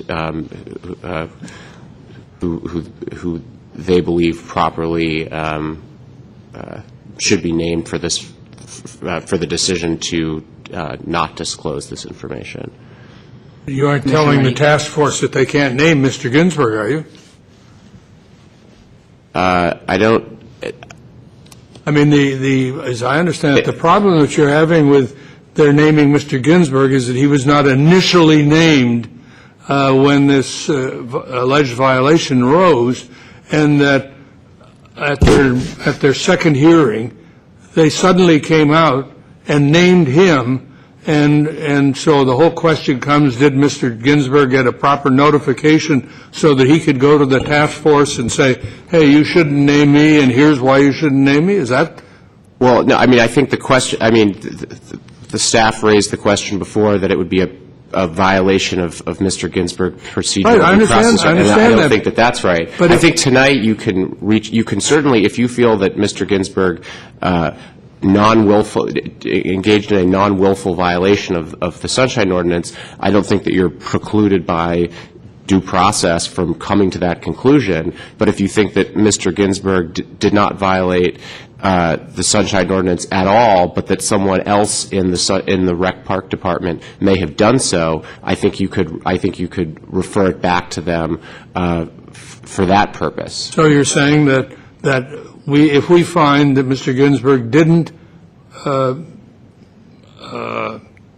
commit a violation of the Sunshine Ordinance, right, and we're referring it back to the Sunshine Task Force, and they can't inquire into whether or not giving Mr. Ginsburg notice that they're considering him as being a potential defendant, you say, no, you can't do that because the Ethics Commission has already said you didn't do anything wrong.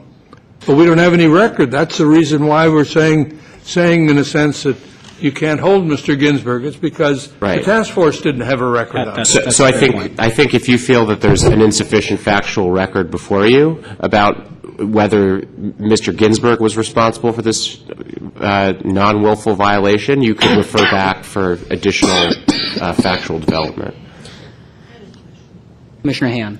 Well, what is the penalty? I mean, once whomever we determine to be the respondent here, what is, what is the penalty for the violation, willful or otherwise? Be no penalty for a non-willful violation. So then, in terms of that, what difference does it make? Exactly. It doesn't make any difference at all. And I do agree with the idea that whoever's the head of the department is responsible for whatever takes place at the department, in the sense of the buck stops here. But while I have the floor, I just want to say one thing. I think that I'm the only person on this commission who really is, just your average citizen. I'm just a little old lady from the Richmond district. And, My wife's going to get mad at you saying yeah, that. well, and We live in the Richmond. And my concern, and I'll voice it. I mean, I agree that technically and legally there's been a violation. But as a citizen of the city, I mean, who's looking out for my privacy? It seems to me that the Sunshine Ordinance Task Force only looks out for those people that have some kind of complaint about documents and procedure within different city departments.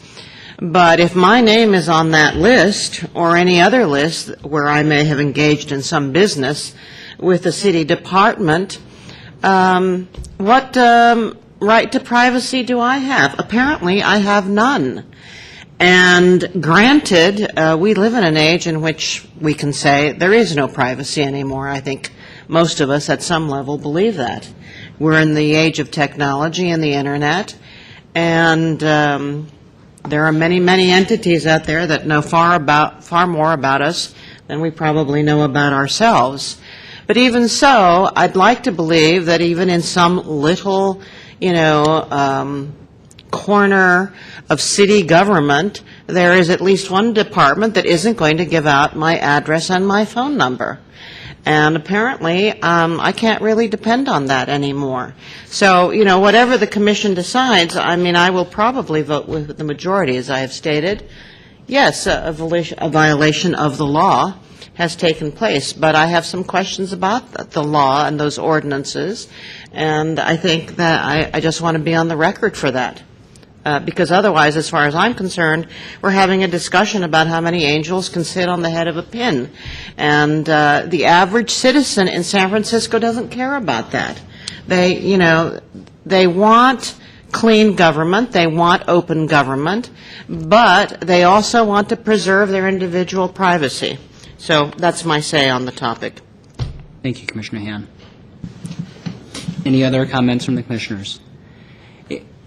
Is there a motion to refer the matter back to the commission to provide, to the task force, to provide proper notice to the respondent? I move that we refer this matter back to the task force for more factual information. Is there a second?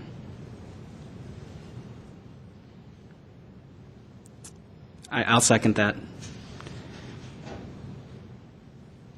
All in favor? Can I clarify? Yes. I just want to clarify. Are you referring, intending to refer the matter back to the task force for further proceedings that would require the task force to bring it back before the commission, or for the task force to determine how further to proceed? Mr. Pilpel, we found that there was we have not found a violation. We're referring it back without yet finding a violation. I think the task force then, when it gets it back, needs to go through its process and send it back to us as it normally would through the process. Or not, if we choose not to. I just want to be clear that that's an option. Yeah. Okay. Yeah, well, I mean, yes. I I think nobody's soliciting your input at this point, but thank you. I'm not trying to be rude. We just need to I know, move I just along. don't want us to have to go through Mr. this again. Pilpel, this is... Thank you. All in favor? Aye. Aye. Aye. Opposed? No. The motion passes. Aye. 3-2. The next item on the agenda is a closed session. Closed session held pursuant to the Brown Act and Sunshine Ordinance to discuss anticipated litigation as a defendant in light of McCutcheon versus Federal Election Commission. Public comment? We need a motion to go into closed session. We could do public comment on the motion. Is there a motion to move into closed session? So move. Second. Public comment on the closed session.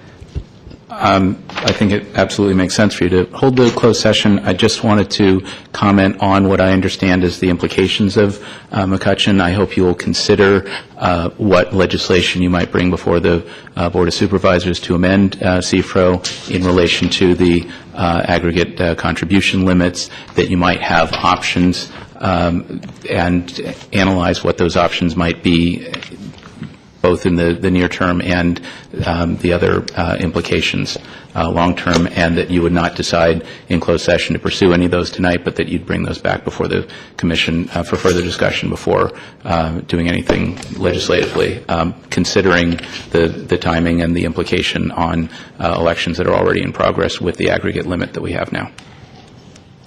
Thank you. Any other public comment?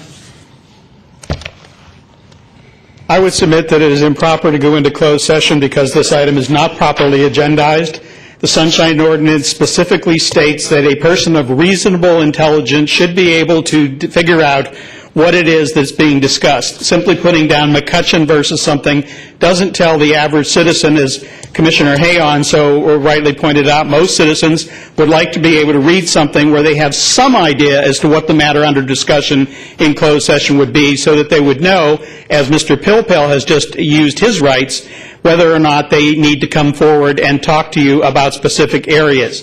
This basically just listing a case does not give a person of reasonable intelligence looking at this document on your website or anywhere else any understanding whatsoever of the subject matter of this discussion.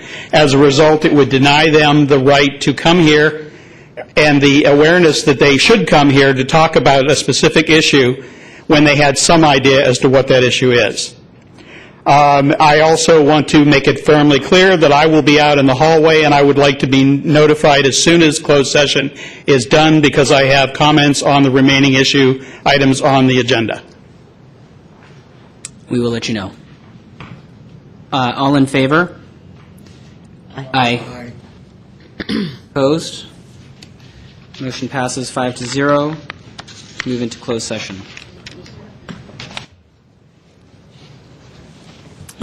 Is there a motion?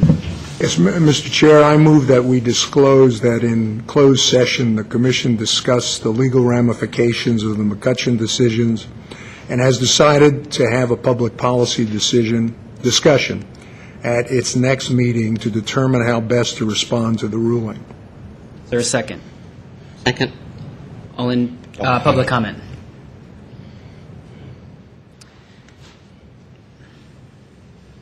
Ray Hartz, Director, San Francisco Open Government. I would like to say that in the 5 years I've been coming to this hearing, this is the only time I have ever heard anybody come back and vote to disclose anything from closed session.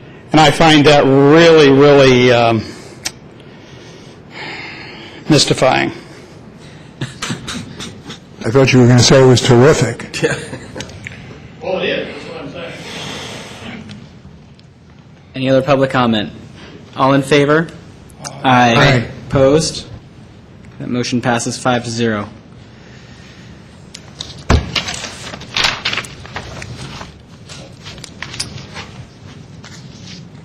The next item on the agenda is discussion of the minutes of the last meeting.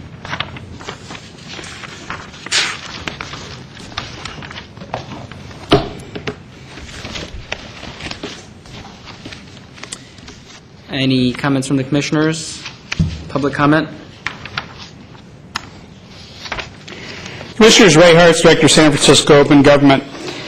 I wholeheartedly support the approval of these minutes. It documents the efforts of both Commissioners Andrews and Commissioner Keene to openly and honestly discuss my case before this commission. I would like to point out on page 6 of the document where Commissioner Keene expressed that the library was discriminating on contests that went on, and the last sentence is particularly important. Mr. Herrera stated that the members of the public are not prohibited from making public comment. What he failed to reveal is that they are denied the ability to make public comment on an equal footing with those that are invited, those that are approved by the library, and the information that the library wants the public to have. They simply want to deny the opportunity for people to use the overhead when they disagree, which is a violation of the Brown Act. It documents, as a matter of public record, the pattern of deceit used by City Librarian Luis Herrera. It documents the willful ignorance exhibited by Commissioners Rennie and Hayon. Rennie is quite disingenuous in his questioning why Herrera should be held responsible. He is the head of the library, and they made their decision at the Library Commission based on the same false testimony he gave here about the fact that it would take $40,000 to give members of the public an equal footing and use of the graphics. Herrera is the department head, and nothing happens at the library without his approval. Commissioner Hayon participates in the hearing, siding with Herrera, the Library Commission, and the Friends. Then prior to the vote, she exhibits concern about a conflict of interest. As a former library commissioner, she intentionally participated in the hearing, siding with the library, clearly exhibiting that conflict of interest. I would suggest that they both get and read a copy of The Ethics of Willful Ignorance by law professor Rebecca Brophy. This is an example of what Mr. Herrera doesn't want me to be able to use in my public comment. Mr. Herrera took his job in 2006. He went through ethics and sunshine training in 2006, 2007, 2008, 2009, and 2010, and in 2009 filed a perjured statement saying he got nothing from the Friends, when in actuality he got over $5,700 worth of reportable items. He took the training again the next year and filed another false report, and if you go back and look at the years prior to this is only because the FPPC couldn't go back more than 3 years. Mr. Herrera is a deceitful person. He deceived you. He deceived the Library Commission by saying it took $40,000 to give equal ground. He's a basic liar. And I don't use that term lightly. He's admitted perjurer.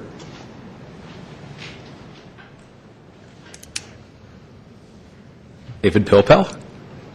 On page 7 of the minutes, and I'm sorry I was not at the meeting last month, the 4 paragraphs... Been around much at all recently? I've been around. I just haven't been your meeting. Okay. I was depressed. Do you really want to know? All right, never mind. 4 paragraphs up from the bottom on page 7. The second line, Executive Director stated that she should have requested it. Might you insert St. Croix after Executive Director? That would be consistent with the way the minutes read otherwise. And then as to the 2 motions, I assume that the motion to be recused came first because it appears first, but it's numbered second. It is just confusing in reading it. I don't know if you want to renumber the motions. And then as to the language of both motions, that Commissioner Hayon maybe just Commissioner Hayon be recused from this matter. Permitted to be recused seems a little more attenuated. And then as to the main motion, it just could read a little better somehow that Mr. Herrera has sustained his burden of proof and what? Then the commission finds no violation of the Sunshine Ordinance? It's just, and find, the grammar just is bothering me. That's all. Otherwise, thank you.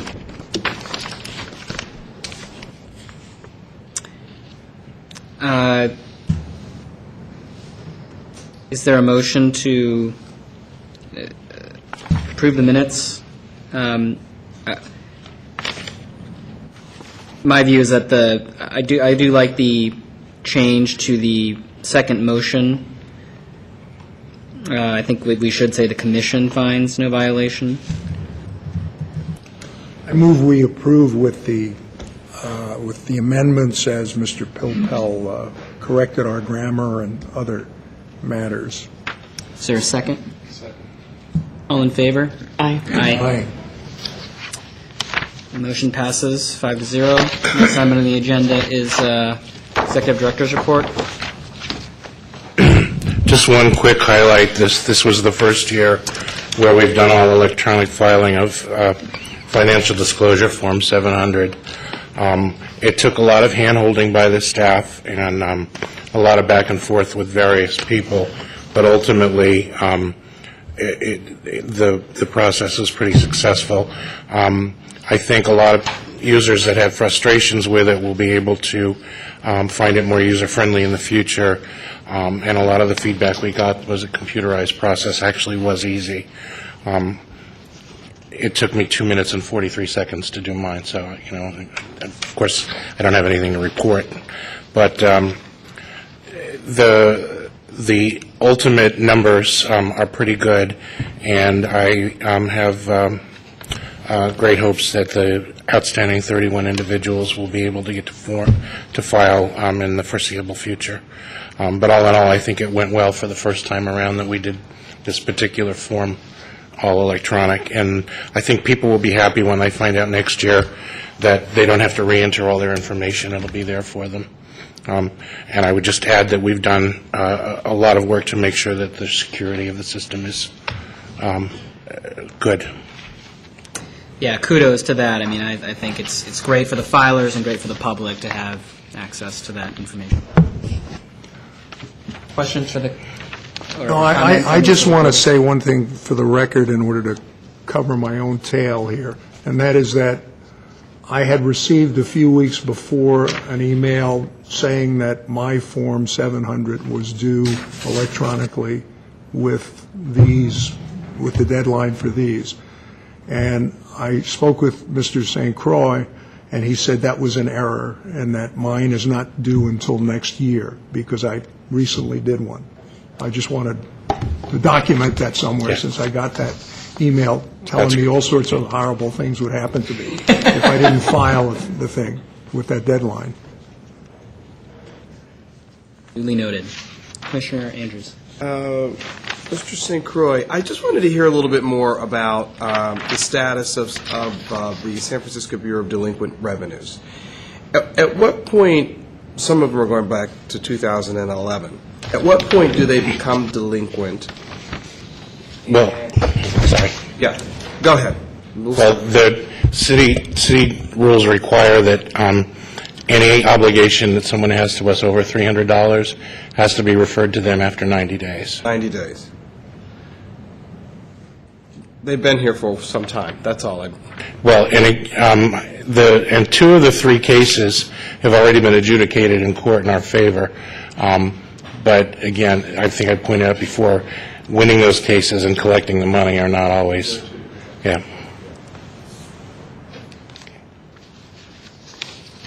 Okay. Thank you. Other questions or comments? Public comment?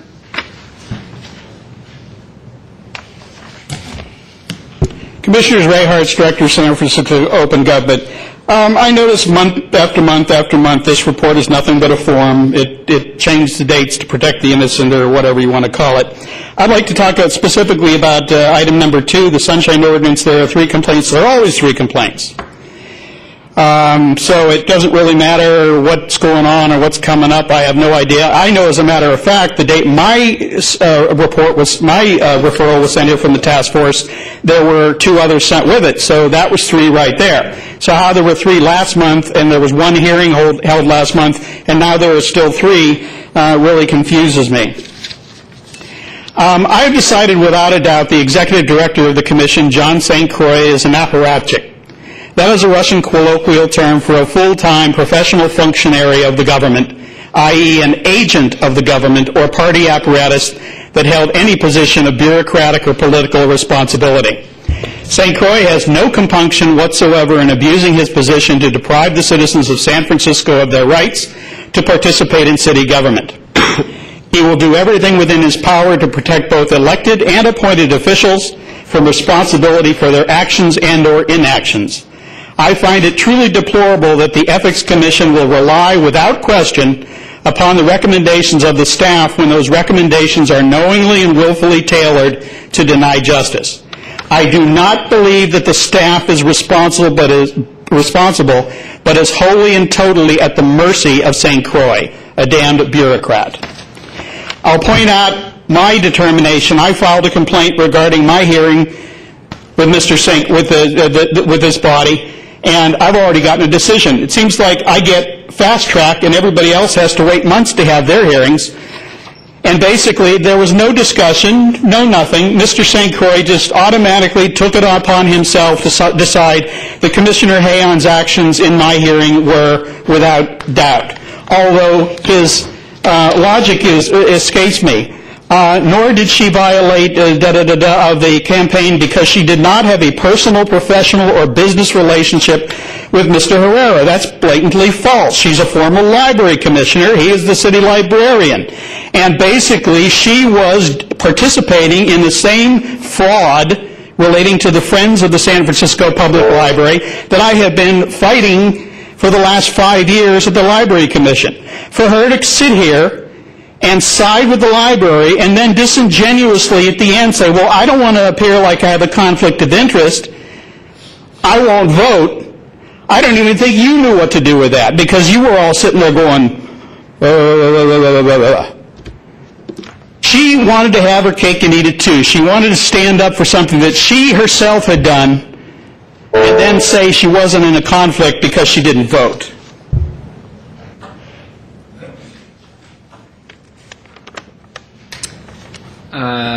Matters appearing or not appearing on the, items for future meetings. Yeah, more public comment. Oh, your public comment on the Executive Director's report? Yep. David Pilpel, 2 items under item 3, the Campaign Finance Disclosure Program. The last sentence in the first paragraph there, the next filing deadline, I guess, was March 24th. And so I guess this report isn't capturing who was or wasn't timely on that. Maybe we'll get an update next month. And it also occurs to me, I believe this Thursday is the oral argument in Alan Grossman's case. I don't know that we're going to know anything further after Thursday as to the disposition of the matter. That'll probably take, up to 90 days. But if there's anything interesting that happens at the hearing, it might be worth discussing briefly at next month's commission meeting. We should be so lucky. I mean, seriously, there may be implications depending on how that goes as to the Sunshine Ordinance and how business is transacted here in the city otherwise. So it is an important matter. I do take it very seriously. Thanks. Items for future meetings. I think, Mr. Chair, that Mr. Pilpel was reading my mind, because I was going to request that at our next meeting, for those of us who weren't around in 2012, that we take up and get a report on the status of the case that's before the Court of Appeal on for oral argument relating to our challenging various matters in the San Francisco Sunshine Ordinance. If we could have a report from staff on the history of that, and also get into the way it looks at this point. There are a couple of questions that I'd like to raise at that time. So if we could just discuss the case, if I could go on and get some preliminary report beforehand from staff. I think a discussion of pending litigation would have to be in closed session, right? That's fine. I just want to I'm brought up to speed. I think that's great. You should add it. Any other items for future meetings? Is public comment? Last one for tonight, David Pilpel. I'm not sure that it actually needs to be before you as an item, but I think given the lengthy discussion we had earlier, that we should have a sit-down of the minds about how referrals are handled from the task force, that all of that procedural stuff we all ought to do better at, and I take responsibility for my share of that, and I think we should talk about that, and perhaps at a staff level we'll find a way to do that. So specifically, I mean, not that Not specifically there on aren't that many case. things, but Yeah. I mean, what? So, for example, in the case we had today, is there some ambiguity when it comes to the information that you think needs to be transmitted back and forth to make this a? I think the task force could do a better job and understand the due process issues, which I think we need to parse carefully the language of the ordinance, because when we handle requests for determinations as to whether a record is public under 21E, that's a determination whether there's a violation that's transmitted under 67.30C or 67.34 if there's a willful violation found. That has other implications, and we've sort of tagged the one onto the other without detaching and considering carefully who's the named party and the respondent. And I'm not sure how much of that burden should be placed on a complainant, how much is the task force, what you can do to perfect a matter, whether you need to. We need to sit down and think about this stuff. And frankly, we should all try to get it right and not waste your time any more than we waste our time. But some amount of that is going to happen. It's this democracy thing we're doing, and, we're still working on that. Thank you. Thank you. Commissioners Ray Hartz, Director, San Francisco Open Government. I'd like to point at something that I think should be on and open for discussion. The letter that was sent to regarding the complaint tonight states a courtesy copy. No, I'm sorry.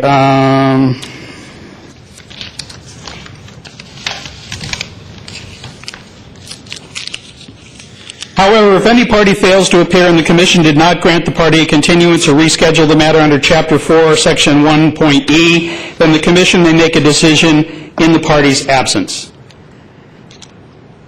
I watched you go through this Durham strong about is it fair to Mr. Ginsburg? Did he get sufficient notice? Whatever happens to be.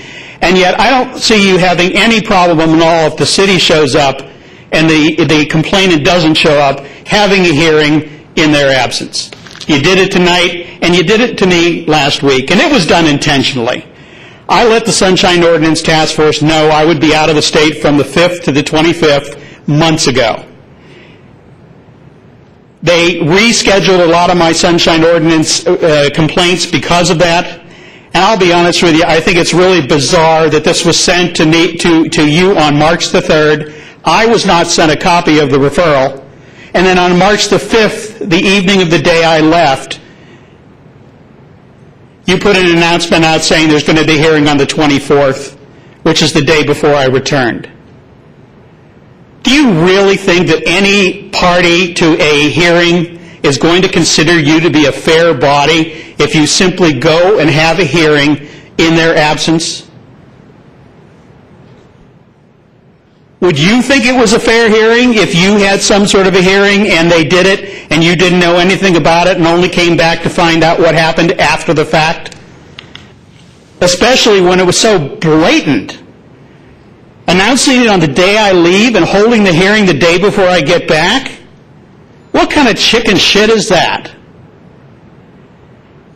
It's nothing but cowardice. It's cowardice because you have someone who always comes to the meetings, and that's what makes it most egregious in my mind.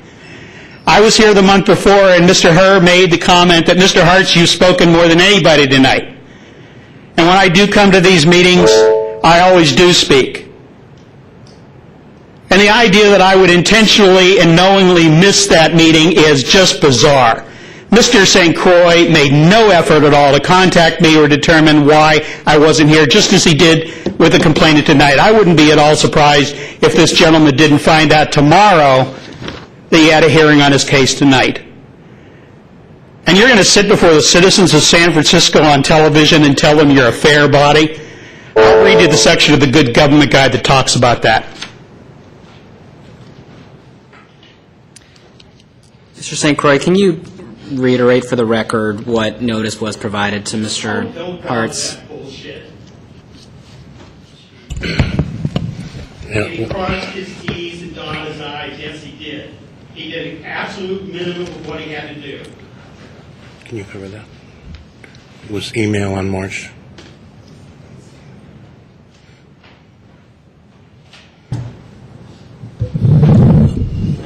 Garrett Jaffa for the staff. Unfortunately, I was not the staff member that handled this complaint. However, the staff member did email, and I believe also mailed Mr. Hartz. We received his referral on the same day that we received the referral that we heard tonight.